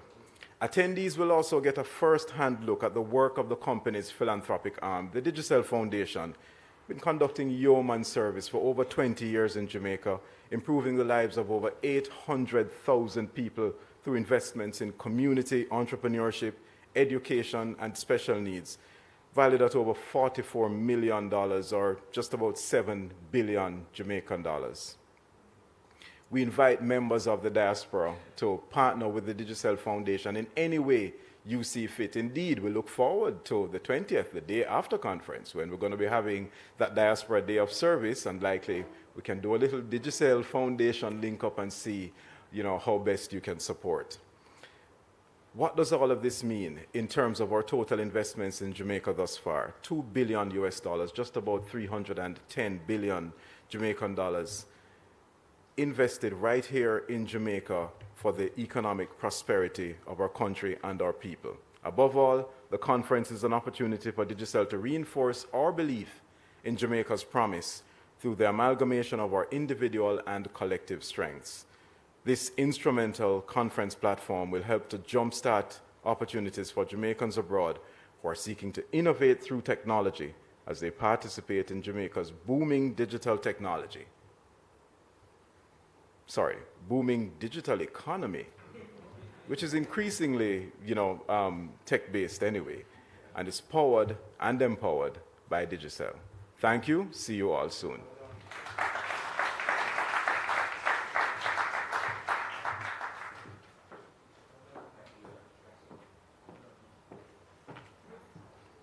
Thank you, Mr. Parkinson. And now we'll hear from our third and final platinum partner for this morning, and it's the representative from Island Car Rentals. So help me bring to the microphone Mr. Ryan Parks. Thank you. When my good friend Senator Webby came to the platform earlier, he indicated that he had 5 minutes and that he was really opting to skip the salutations. Well, I was given 2 minutes, and I will include the salutations. But don't panic. My address is only 1/10 of his. Master of Ceremonies, the effervescent Paula and Porter, Conference Chair, Courtney Campbell, Senior Ministers of Government, Minister Kamina Johnson-Smith, Minister Delroy Chuck, Ministers of State, Mr. Alanda Terrelong, and I must recognize Minister of State Terrelong for his role in driving this conference. Minister of State Marsha Smith and Minister of State Mr. Franklin Witter. Legacy partners represented by Senator Webby, Mr. Courtney Campbell, wearing a different hat as President and Group CEO of the VM Group, Ms. Lisa Gow, I think I got that right, who is the Managing Director of Jane Bank and part of the Jamaica National Group. Members of the diaspora, both here and joining us online, distinguished ladies and gentlemen, I'm truly honored to represent Island Car Rentals at this global launch occasion and to indicate how much it is a pleasure for us to partner with the organizers of the 10th Biennial Jamaica Conference, Diaspora Conference, to be held June 16th to June 19th. We are also very delighted and indeed proud to be the exclusive ground transportation partner for this year's conference. And members, when conference chair Courtney Campbell reached out to us, and having attended the first meeting, I thought to myself that it was a no-brainer for us to get on board. Indeed, for the 50 years of our existence as a leading ground transportation provider, our Jamaican brothers and sisters of the diaspora are at the heart of our growth and success over these many years. And therefore, we consider this partnership a natural and inevitable fit. I want to use this opportunity to especially thank the members of the diaspora for your tremendous support over these years. And members, this was a natural fit for us because as we reflect on the theme, fostering peace, productivity, and youth empowerment, you would recognize the role the tourism sector plays towards the overall economic performance. And island car rentals is a major driving force behind our tourism product. It's also a natural fit, ladies and gentlemen, because approximately 70% of our business at both international airports, Norman Manley and Sangsters, is directly linked to a Jamaican coming back to Jamaican soil for varying reasons. And therefore, the diaspora represents a core group which is very special to us as an island family.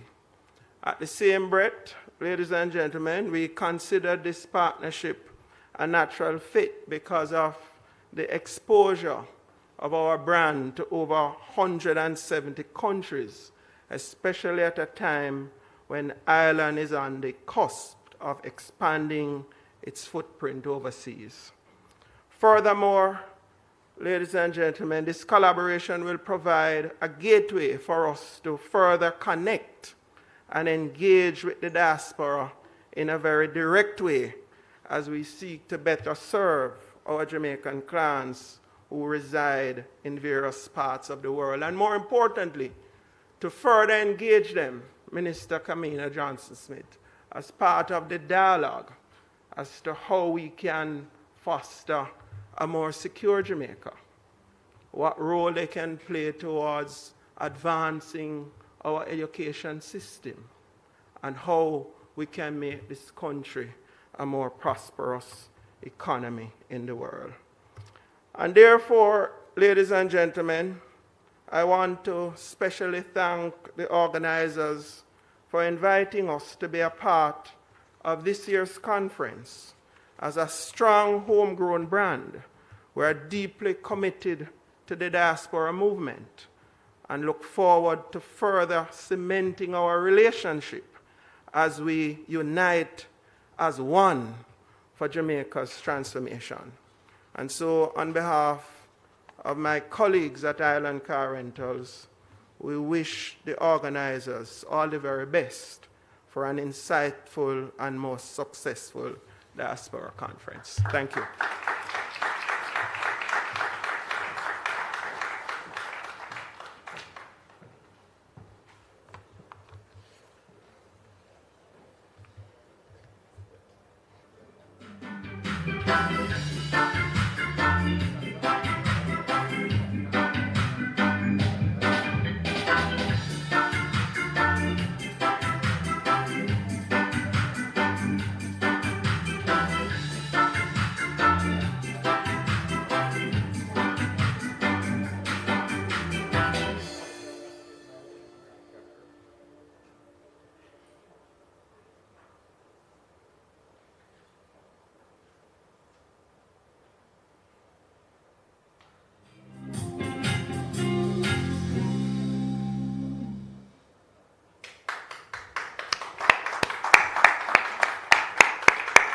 Welcome back to those of you who are online and those of you here in person in Kingston Hall in Kingston, Jamaica.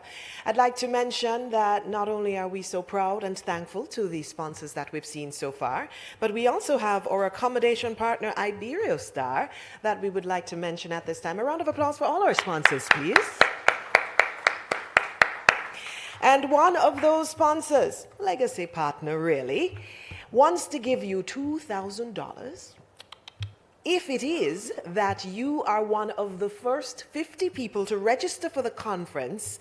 Then you will receive $2,000 in your digital wallet if you sign up, when you sign up for the GK1 app. So, can I see people reaching for their phones right away? Okay, good. Let me tell you about the app. GK1 provides convenient and mobile access to a range of GK financial services. Key features include receiving Western Union remittances, a digital wallet, of course, to store and manage your funds electronically, a companion GK1 Visa prepaid card that lets you shop online and in stores anywhere Visa is accepted, and bill payments, peer-to-peer transfers. I'm going to stop there, but know that that GK1 app is your key to many things, including this $2,000 in your digital wallet if you're one of the first 50 people to sign up for the conference. So how it works is that they'll provide you with a code when you win to sign up for the app online before the conference so you can access the cash prize. And then on site at the conference, they'll have a team to facilitate the distribution of your card, your GK1 Visa card. So be one of the first 50. I see fingers flying on the phones here, and I know that you folks online are doing the same, registering for the conference. We're moving through, and as we celebrate Jamaica in so many ways, not just the potential through the conference, but also our talent and our culture, we're going to bring one of those representations of our talent to the fore. Please help me welcome from the Jamaica Youth Chorale, Miss Sharona Forrester.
Thank you so much, Madame Sharona Forrester. Once more for her, please. Online, you don't have to clap. You can do the raised hand, and at least when we look, we see how many hands are up. We know you're with us, and you are enjoying our time together as well. I have another giveaway. So let me tell you how to win first. The website is diasporaconferenceja.eventbrite.com. diasporaconferenceja.eventbrite.com. And from the VM group this time around, 50 early bird registrants will receive the Sun and Sand Luxury Beach Kit on VM. VM Group's luxury beach kits will be gifted to the early bird winners on the opening day of the conference. So, if you are lucky, 50 early bird registrants are going to receive our, say it with me, Sun and Sand, you have to say it in the same tone, Sun and Sand Luxury Beach Kit on VM. Remember, Diaspora Conference, ja.eventbrite.com. I see heads down, I see fingers flying. So while you do that, I will use the opportunity to introduce our next speaker, who is in fact our keynote speaker. There are 9 guiding principles that encompass the beliefs and values of the Ministry of Foreign Affairs and Foreign Trade and serve to inform the operations of the ministry in diaspora matters. They are patriotism, inclusive participation, trusted partnerships, intergenerational engagements, respect for human rights, gender equity, evidence-based approach, mutuality, and communication. Now, they foster a culture of understanding regarding the importance of the diaspora to Jamaica's sustainable economic development path. And they provide a foundation that underpins the conceptualization and the whole context of the policy. These principles align with the global thrust for meaningful engagement of the diaspora in economic and social life. And against this background, we now invite Senator, the Honorable Kamina Johnson-Smith, Minister of Foreign Affairs and Foreign Trade, to deliver the keynote address. Help me welcome her.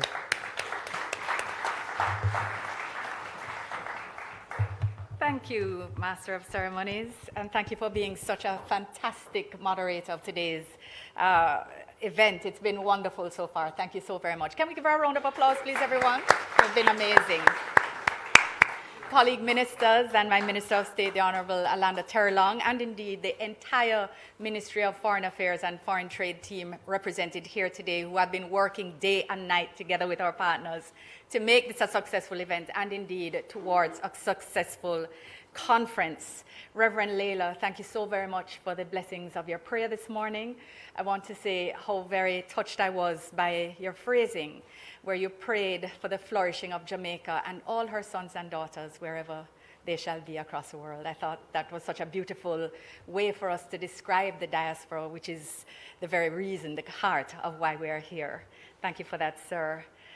Conference chair, legacy partner representatives, good morning to you both. Courtney, you've been doing yeoman's effort. Thank you for all. And of course, Senator Webby and Ms. Goh, you have been fantastic partners for so long. I will speak more specifically, but I greet you well this morning.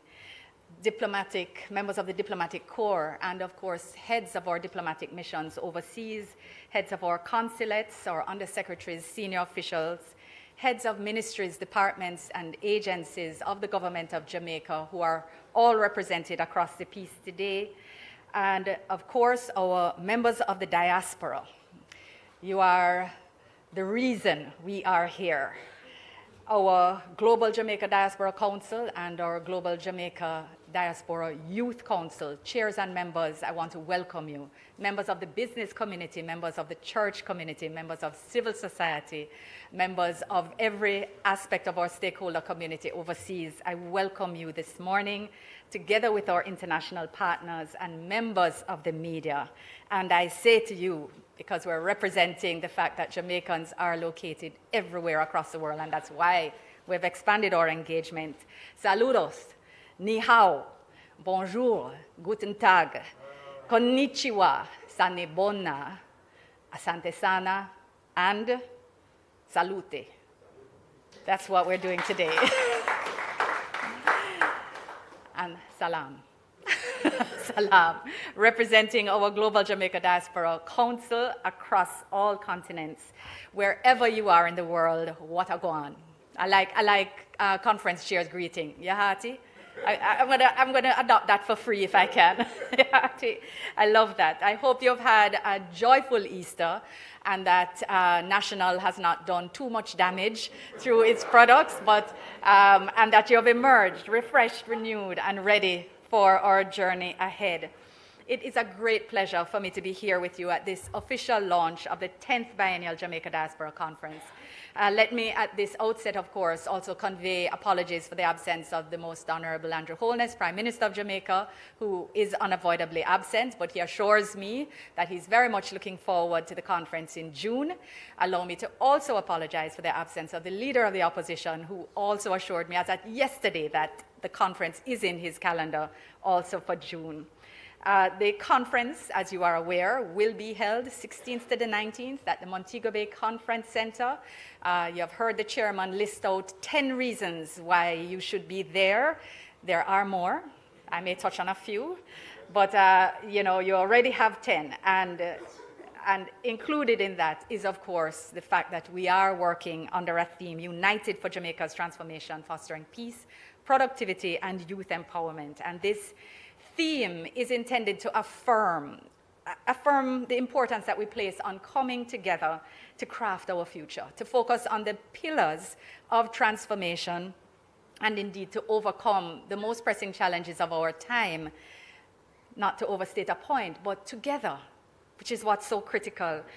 In a world as fractured and divided as it is right now, working intentionally for unity, to be united in building towards even greater and more inclusive growth and sustainable development. The embrace, the engagement, the empowerment, the inspiration, the coming together of our diaspora is of critical importance to this process.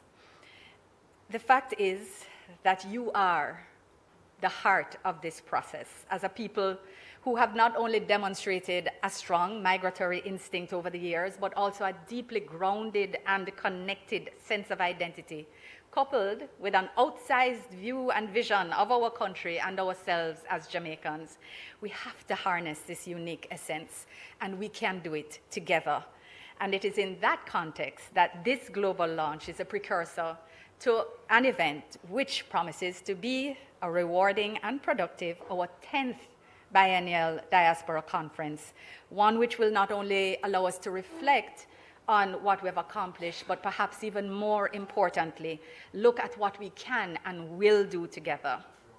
So again, let me just add very, very simply and perhaps inelegantly, conference chair, quite simply at this conference, connections will be made, partnerships will be born, some will be strengthened, business opportunities are going to be created. You have to be there to be a part of it all. The experience will be that much richer if you are on the ground. And for those of you who have come before, you know it's good. And this one is going to be better. So we invite you. These conferences have become a time-honored and indeed a signature event on Jamaica's national calendar. And the strong interest that's already being experienced and expressed at home and in the diaspora has been entirely humbling and encouraging. Since my appointment as minister in 2016, I really have felt very privileged to oversee and be involved in the last 3 conferences, going back to the 7th staging in 2017. But I am particularly thrilled that this conference will benefit from the energy and drive of Minister Alanda Terrelong, who since his seamless appointment in May last year, and we're counting, we're saying we can't believe that it's been a year already. But since then, he has been anchoring and driving not only the diaspora portfolio, but getting us ready for this conference. I want to commend him and thank him publicly for all of his efforts thus far and for overseeing the planning and organizing of this 10th staging. As we can see from today, things are going well. Things are going well.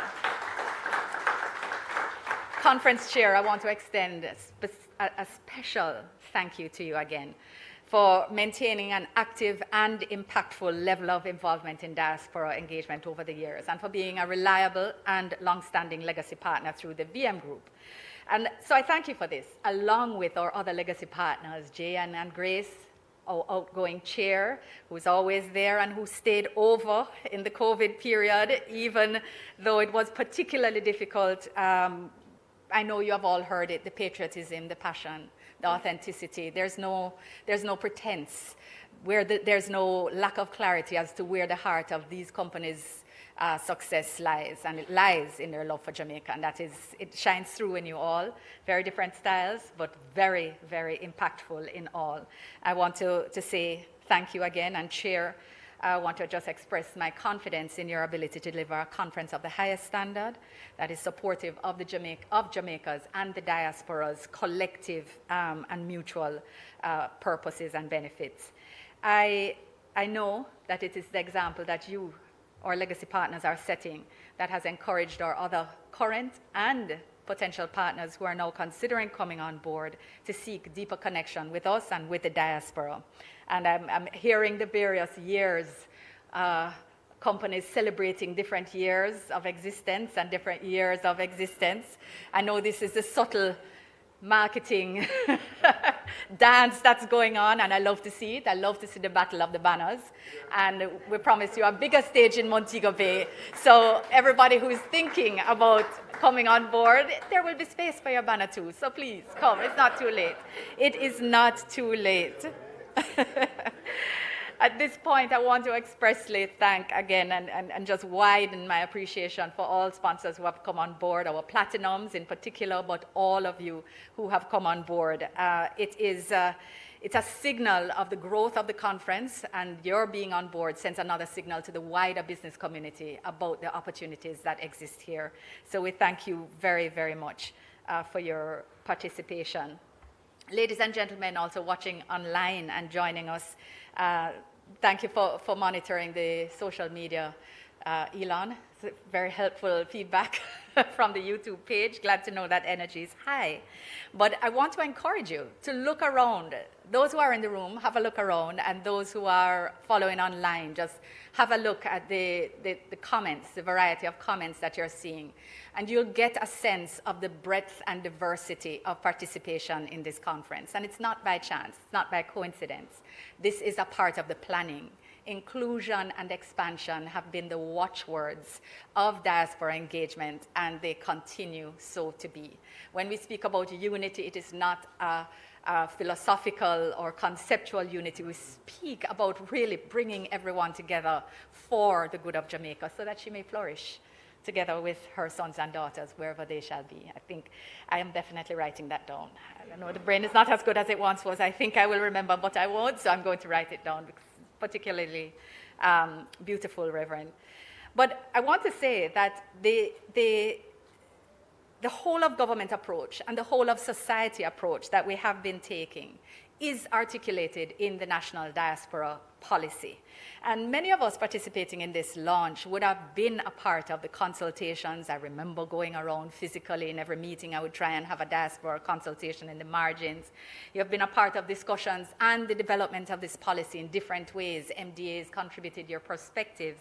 And I really do hope that you share in my sense of progress and my sense of accomplishment, that we are marking time and marking movement in this movement. We are not standing in place. We are not a talk shop. We are engaging and growing as a diaspora movement and as a ministry that is key to engagement. And I think that I feel a particular pride having, of course, shepherded through cabinet and witnessed its tabling in both houses of parliament. But I hope each and every one who has been a part of this process, that you feel a sense of movement and growth, because it's real. Thank you. And I know you have a particular depth. You heard the clap was particularly loud over here, by the way. There are reasons for that, and you will hear more. But today the government is particularly proud to say that our country is now guided by a policy, a diaspora policy that has given form and function to an organic and decades-old partnership. And this partnership is built into our overarching foreign policy framework, which is also, in turn, aligned with our other critical national frameworks, such as Vision 2030, our National Development Plan, and of course, the medium-term socioeconomic framework, because this is really about movement and growth and building on a platform that exists and working with a framework so that we are actually achieving and that we are moving forward and upward. And I really feel very good about the alignment, because taken together, these instruments are the government's roadmap for diaspora inclusion and involvement in the national efforts to make Jamaica the place to work, do business, raise families, not in that order, live, work, raise families, and do business. And as the Prime Minister always says, especially when he is engaging with the diaspora, and retire in paradise. Because that is the reality. We know that many of you are working to come home. Many of you are dreaming of the day you do come home. And we want to say, this conference can serve as a recognition. Come home, check out the investments, check out the properties, as conference chair suggested, drive around in Mr. Park's island car rentals, drink in your tropical rhythms, to purchase your pepper sauce and your jerk sauce before my legacy partner withdraw. And of course, using your JN card to draw the extra money you then need to go buy the national bond.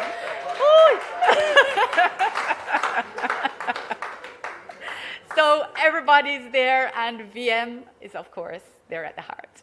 Yes, leading it all. So we very much are looking at how it is that we ensure that the diaspora, as a critical and influential partner in nation building, can move from strength to strength. We know you have continued to contribute significantly to health and education and other socioeconomic areas of development.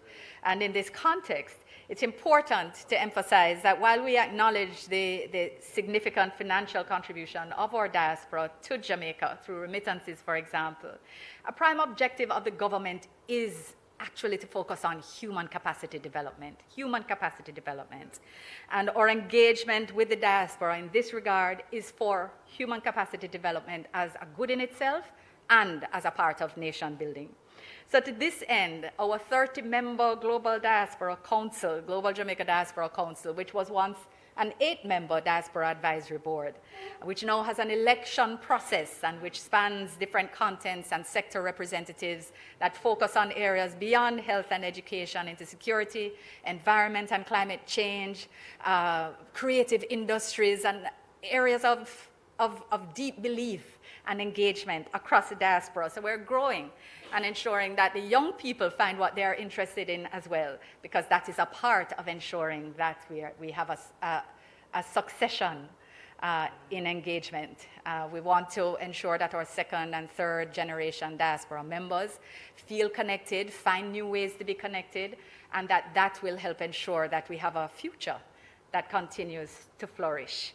So I'm not sure if somewhere in there you might have found another reason or two to attend, but even through these councils, we're finding ways to engage members within our local workforce, and you're going to hear more about that at the conference, so I won't tell you now, so that's another reason to come. Now, I want to commend, again, the members of the diaspora who have supported and who are participating in the councils. The truth is that when we launched, the week that we launched was the week that COVID hit. So we made it, we started and we operationalized, and we have subsequently had elections again, and we have a new cohort. And it is important that you recognize that the disruption that occurred could well have fragmented and caused failure. And it was a true demonstration of the resilience of the structures and of our people that makes it continue to grow. So I want to commend members, past and present, and those who are looking on and considering. I think the next elections are in a year and a half, so stay tuned. But our conference this June will, as mentioned before, provide more opportunities for networking and dialogue and for implementation of ideas and mapping of paths. And we do feel confident that it will provide opportunities for you to make good returns on the investment of coming to Jamaica. So I want to encourage your registration. I want to encourage your participation, not only for your luxury beach kit. Paula, I'm not sure. Luxury something beach kit. I feel like I'm missing a word, but it sounds great, and I would like one. But I think I might not be eligible. So I'm just going to work with trying to make it to the beach with tropical rhythms. Outgoing chair, yes. But look at it. You will be in beautiful Montego Bay if that weren't reason enough. But the opportunities that are going to be present, and for those who I know I've been engaging with you for years, it is not only JAMPRO that's going to be there. It is the JBDC also. So we will be catering for business at different levels. Those who want to start micro and build, we are here for you. Those who are ready and with your shovel in hand, JAMPRO will be there for you. So I just want to share that we will have something for everybody. We want to encourage you to come at every level. If you're thinking of starting up a creative well, not a creative company, or if it is that you are in the film industry, remember we have the new screen development initiative here. There is content galore. We want you to come and engage with JAMPRO on those matters. It's not only traditional areas that we're looking at. We really are looking to expand to make this exciting, impactful, and beneficial for you. We plan these conferences with you in mind. So we want you to be confident in that. You're going to hear some more about the agenda. But don't think that it's too late for you to make suggestions if you feel that there's a burning gap. And we're still, of course, finalizing some of our participants. So if you feel you have a lot to contribute, please make sure that you make contact with us. Ladies and gentlemen, I want to just share on a sort of slightly different level that on the bilateral and multilateral fronts, the government of Jamaica does continue to make sure that our international partners are aware that our diaspora is of utmost importance to us. And this has meant that our insistence on issues and our advocacy has, in fact, made our diaspora engagement model a point of reference for other developing countries who are seeking to engage with their diasporas. And this is something of which we can be proud. But what it has also done is obtain development funding for diaspora-related matters. And I want to just share one with you because you've heard a part of it, but then there's another part that will come at the conference. So it'll be another reason for you to come. But one of the things that we obtained was a $200,000 US grant to develop our Jam Dem platform, which Minister Terry Long received the handover from the International Organization for Migration earlier this year, and we will be launching officially in June. So we have been listening to you for years. Diaspora members, you have wanted a specific path for your investment. We have heard you, and it's going to be here in June. So again, another reason to come. Seasoned with breeze, Jamaica breeze, and music. Cannot want it any better than that. So this virtual platform is designed to boost trade and investment between Jamaica and the diaspora. There is so much for you to hear about that. And again, there are too many reasons for you to come.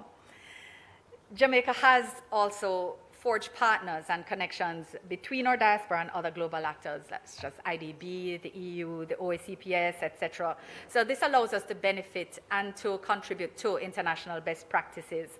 And I wanted to just take an opportunity to celebrate Ms. Gao, you spoke earlier about us celebrating the greatness of achievements of persons in our diaspora and using those as opportunities for inspiration and of course, to drive us to do more. And there's one that had been brought to my attention recently because it's a little unusual, and I thought it should be highlighted. Mrs. Elizabeth Mullings-Smith, who is a GJDC member responsible for development issues, that's another area that we've expanded into. Last year, she participated in talks in migration and climate change adaptation held in the UK with the Global Compact for Migration. And coming out of that, the country in which she resides, which is the UK, their government incorporated some of her suggestions and interventions in their participation in COP28. and in the Global Compact for Migration regional reviews, which is massive impact of a Jamaican born and grown lady who lives overseas and who is doing her best in non-traditional platforms. So I know we always celebrate our athletes and we always celebrate our musicians, but we don't always celebrate people who are operating in the space of science and technology. And I thought that, this would be a great opportunity to highlight Mrs. Mulling-Smith. So congrats, I hope you're online. I know you're always engaged, even if it's late. So I hope you're here, hearing that we're giving you a big up and a big bless up. And we hope you'll be here in June. And ladies and gentlemen, without a doubt, you, our diaspora, continue to be our biggest flag bearers, our strongest wavers of our flag, our greatest cultural ambassadors.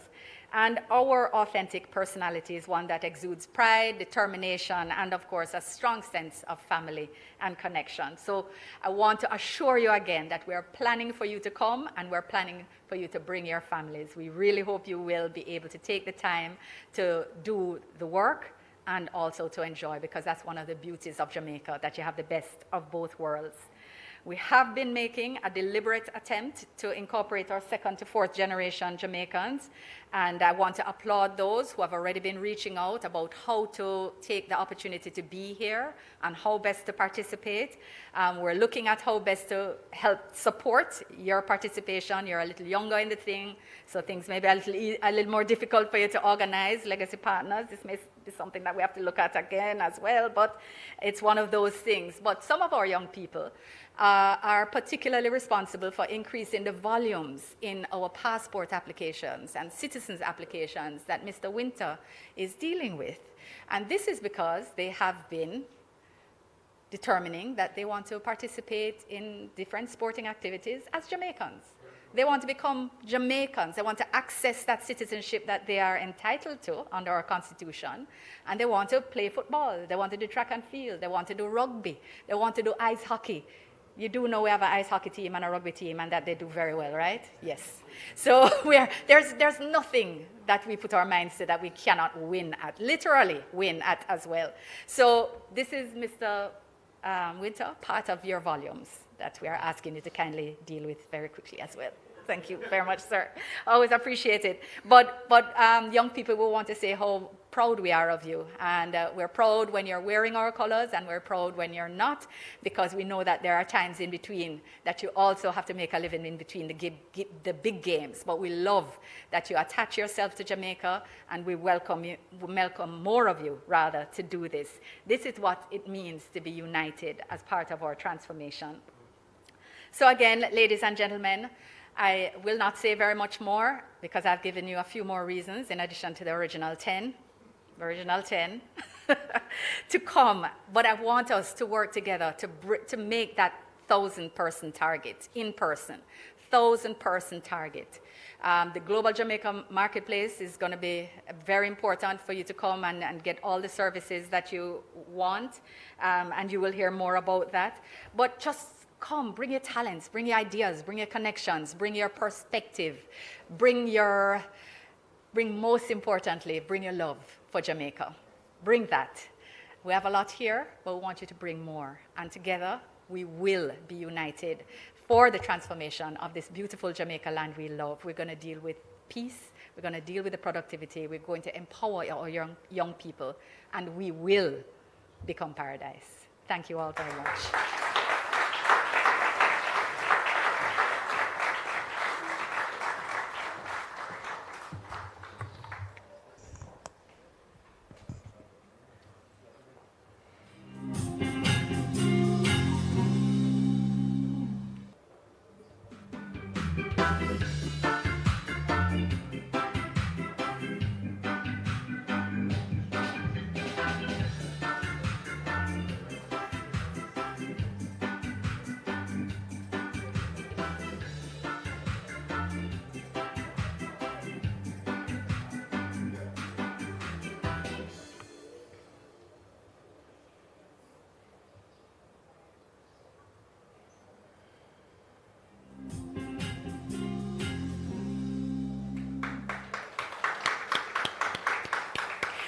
Welcome back to the official launch of the 10th Biennial Jamaica Diaspora Conference.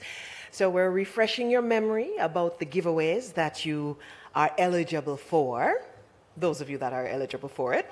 Minister, you were almost there. Sun and Sand Luxury Beach Kit. There we go. Sun and Sand Luxury Beach Kits being given away to persons who are among the early bird registrants. There are 50 of them, so get going right now with the sign up. Also, first 50 people to register for the conference will receive $2,000 in their GK1 digital wallets. So make sure you sign up for that GK1 app and register for the conference. And the website is diasporaconference.eventbrite.com.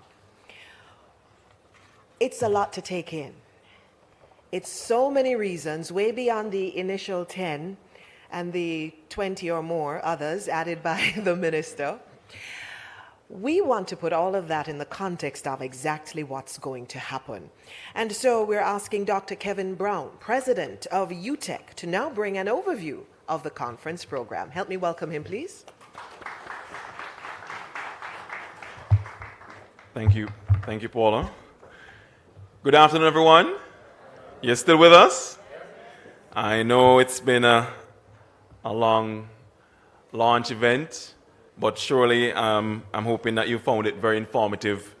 Many reasons. I know we have had more than 10 reasons as to why you should be part of the conference. And my job today is to give you an overview of what we'll be talking about, right? Because I'm sure you're curious to know what's in the program. What exactly will they be discussing at the conference? You'll forgive me for abbreviating my salutations, although I must acknowledge Senator the Honorable Kamina Johnson. I've had the pleasure of working with Minister Johnson for 8 years now, as part of the diaspora, and also Minister of State Alanda Terrelong, our new minister, who has been quite energized and has been getting the job done. I also acknowledge Minister Chuck. Thank you for joining. Other ministers who are here, members of the government, and my forever young chair of conference, my good friend Courtney Campbell, again someone I know very well, who is committed to the diaspora with VM Group and all the good things they do for the diaspora over the years and continue to do. Senator Webby, who has left, but also a key member of the diaspora with the JN Group.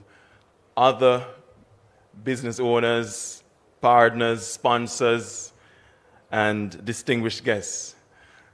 Now I'm one of Jamaica's newest returning residents.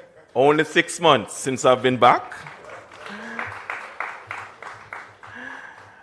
And I'm really happy to be back as head of the University of Technology. But I was in the UK for 23 years. And like most people who've been abroad, we all go there for how many years? We're meant to be there for what? 5, right?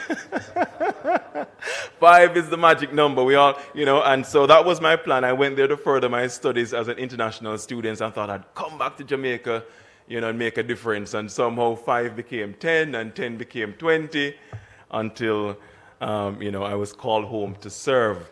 But during that time, I was very active in the diaspora. And I've seen the diaspora movement grow.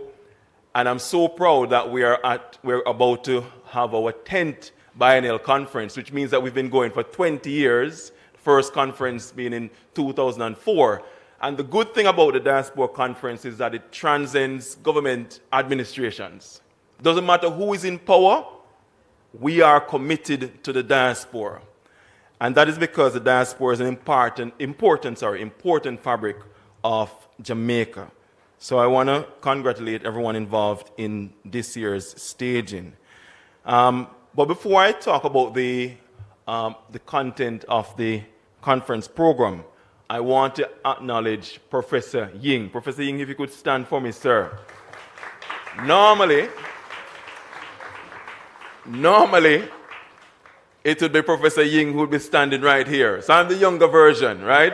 I don't know which one of us is more handsome, but but I'm the younger version. And so we are seeing a changing of the guard. Someone who I have had the pleasure of being my mentor, someone who is committed to the Diaspora project, and has been for many years the one leading on the conference program.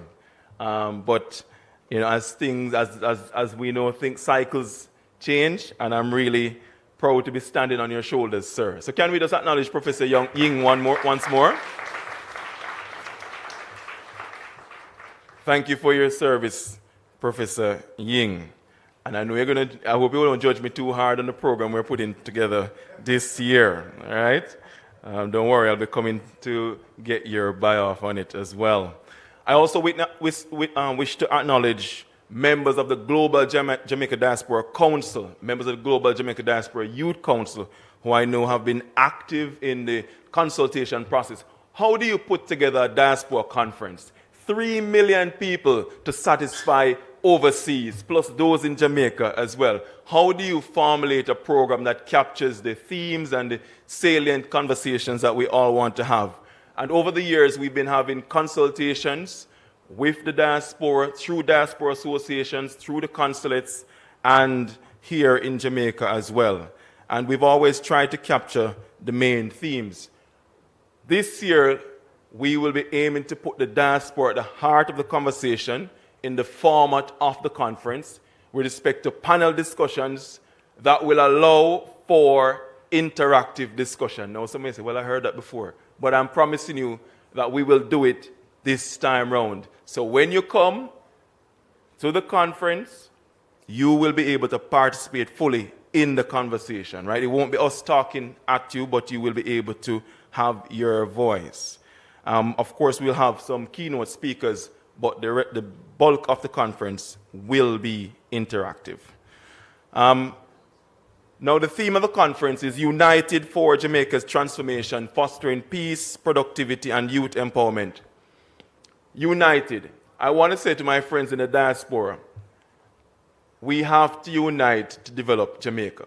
Developing Jamaica is not a government-only project. All of us have to participate in that initiative. And so we are assembling in June, united, to have the conversation, right? And to share our opinions and thoughts on how we have a better Jamaica through fostering peace, productivity, and to empower our young people. And so, as always with most conferences, we will continue with our church service. So there'll be a church service on the Saturday, there'll be a church service on the Sunday, along with our opening ceremony. And the opening ceremonies are always a very exciting and colorful event. And in terms of registration, I know our project manager, Lisa, and we're meant to be launching an Eventbrite page fairly soon in short order for you to register and to commit to attending the conference. We are aiming to have 1,000 of you in Montego Bay in June. And so as part of the program, we will have our normal marketplace. But the chair of the conference, Mr. Campbell, wants the diaspora to know that this year the marketplace will not just be about Jamaican businesses having a presence. We want the diaspora businesses to also book their place at the conference for the marketplace. Come and tell us about your businesses in the diaspora. Right? So make sure you book your place and come down. It's not just about you seeing the Jamaican-based businesses, but we also want you to advertise your enterprises here. So let me just go through very quickly the topics of discussion. You've heard us talk a lot about investing in Jamaica. I can tell you I've returned to Jamaica.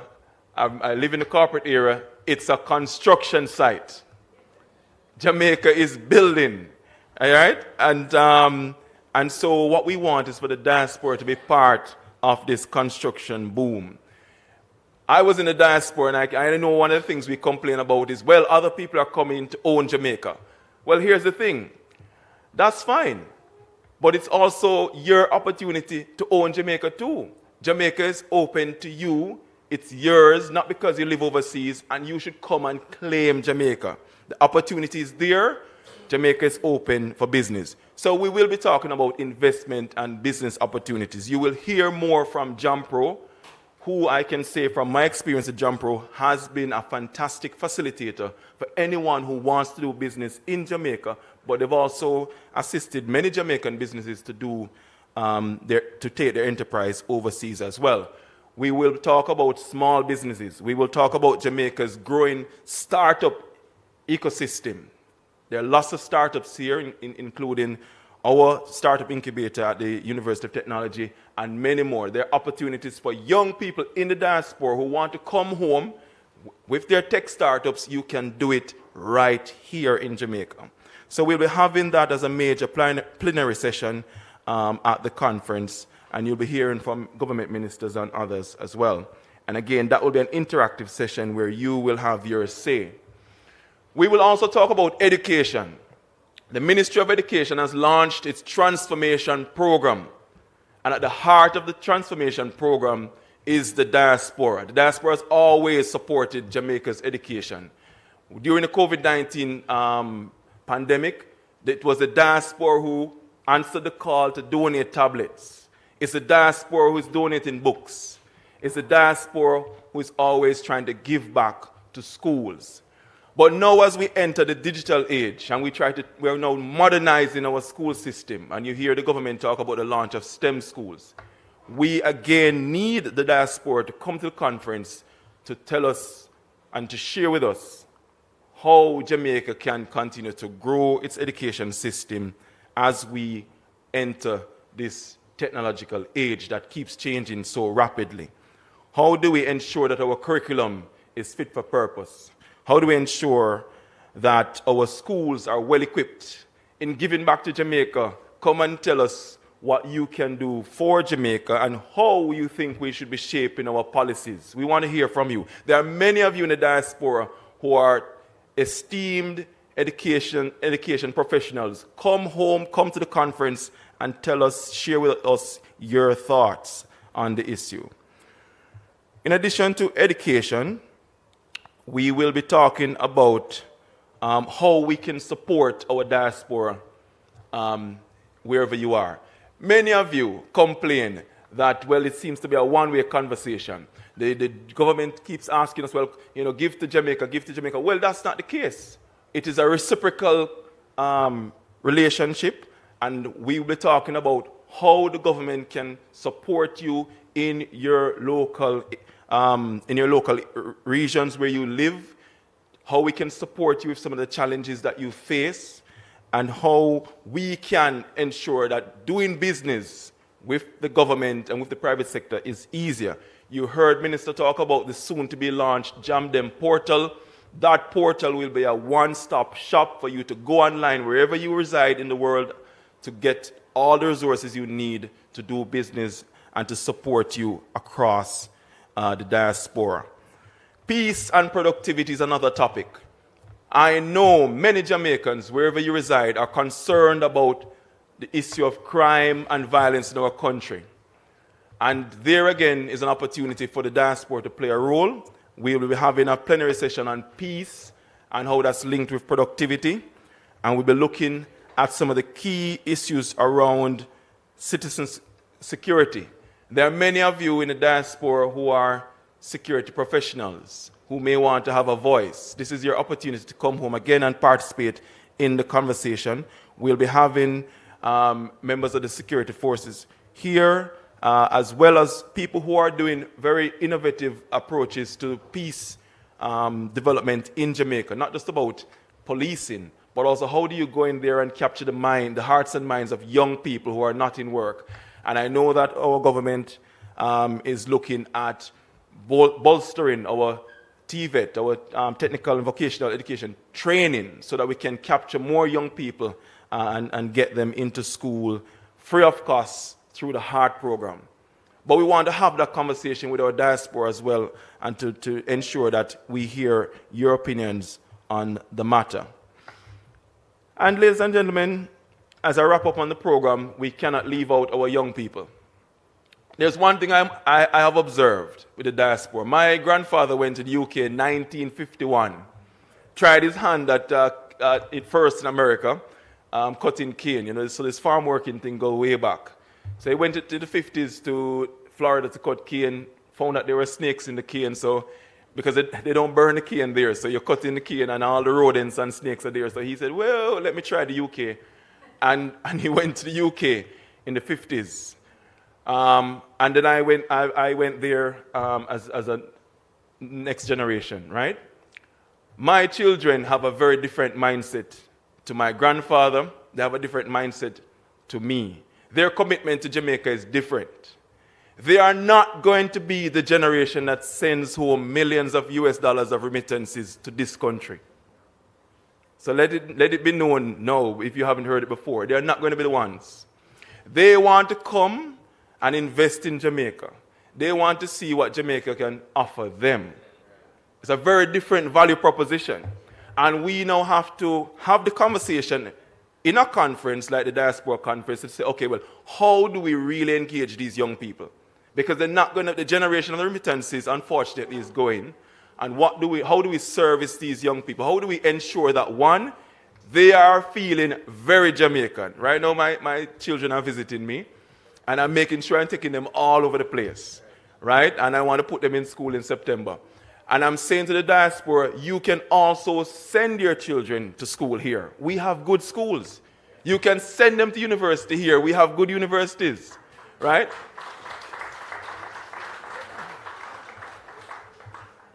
In fact, I don't want to overextend my time, but Minister mentioned Mrs. Elizabeth Smith, Mullins-Smith. Mrs. Elizabeth Mullins-Smith resides in the UK. She sent her daughter to do medicine at the University of the West Indies. Her daughter completed her studies, is a doctor working in the UK, right? So I just want to show you that let us break the stereotype of what is Jamaica. Let us break that stereotype. And let us, as a diaspora, fully engage, fully, not just buying a house or retiring, fully engage with all that Jamaica has to offer. And so we want to talk about how we're going to capture the hearts and minds of our young people. And of course, that conversation will be led by the young people. We will talk about healthcare and how you can support our health services.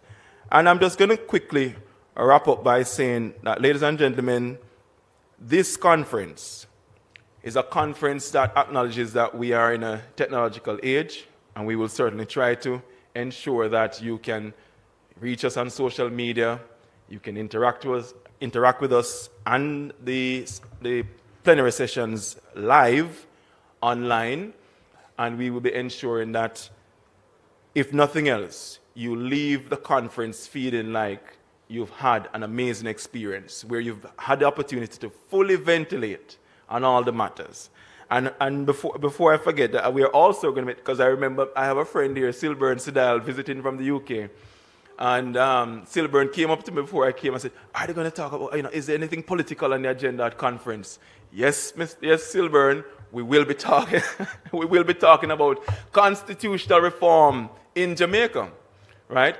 And I know the Ministry for Constitutional Affairs has been having town halls in diaspora. We'll be having a discussion on constitutional reform in the conference. I know some of you want to know about diaspora voting and all the rest of it. Well, come and join the conversation at the conference as well.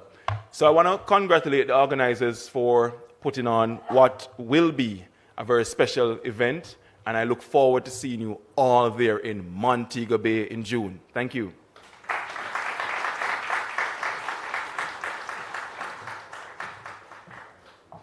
Thank you, Dr. Brown, for that comprehensive coverage of what you can expect at the conference.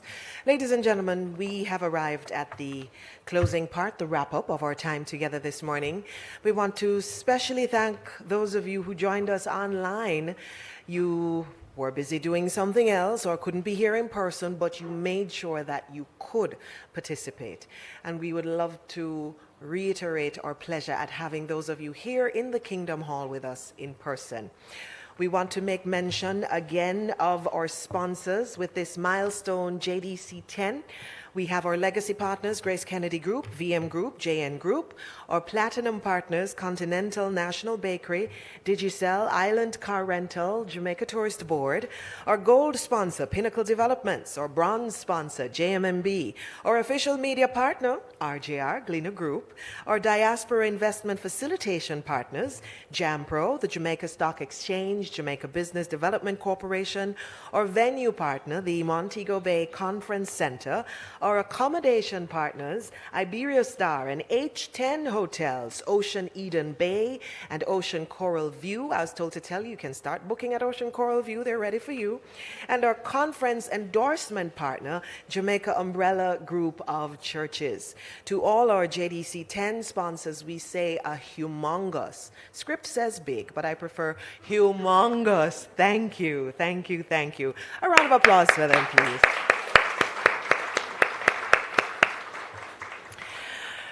And of course, sincere gratitude to the JDC 10 project team, the hardworking staff of the Ministry of Foreign Affairs and Foreign Trade, who will not only see the conference through to its successful execution, but ensure that post-conference, the ideas, the recommendations, all the information that you have brought to that table will be collated and assessed. And this will be instrumental in crafting a pathway for future engagement and purposeful action. So, ladies and gentlemen, thank you so much. We reiterate as we close that this is all for our beautiful island, Jamaica. Jamaica, land of beauty. We promise faithfully to serve thee with our talents and bring our gifts to thee. Bring your gifts to the Montego Bay Conference Center, June 16 to 19, for the 10th Biennial Jamaica Diaspora Conference. Have a lovely day.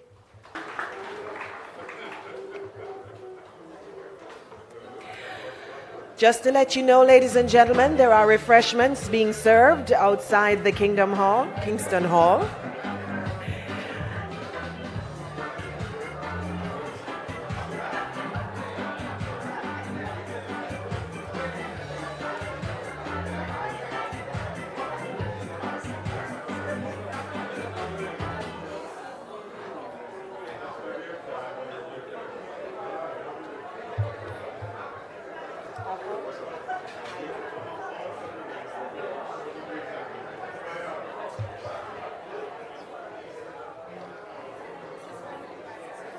Oh, yeah.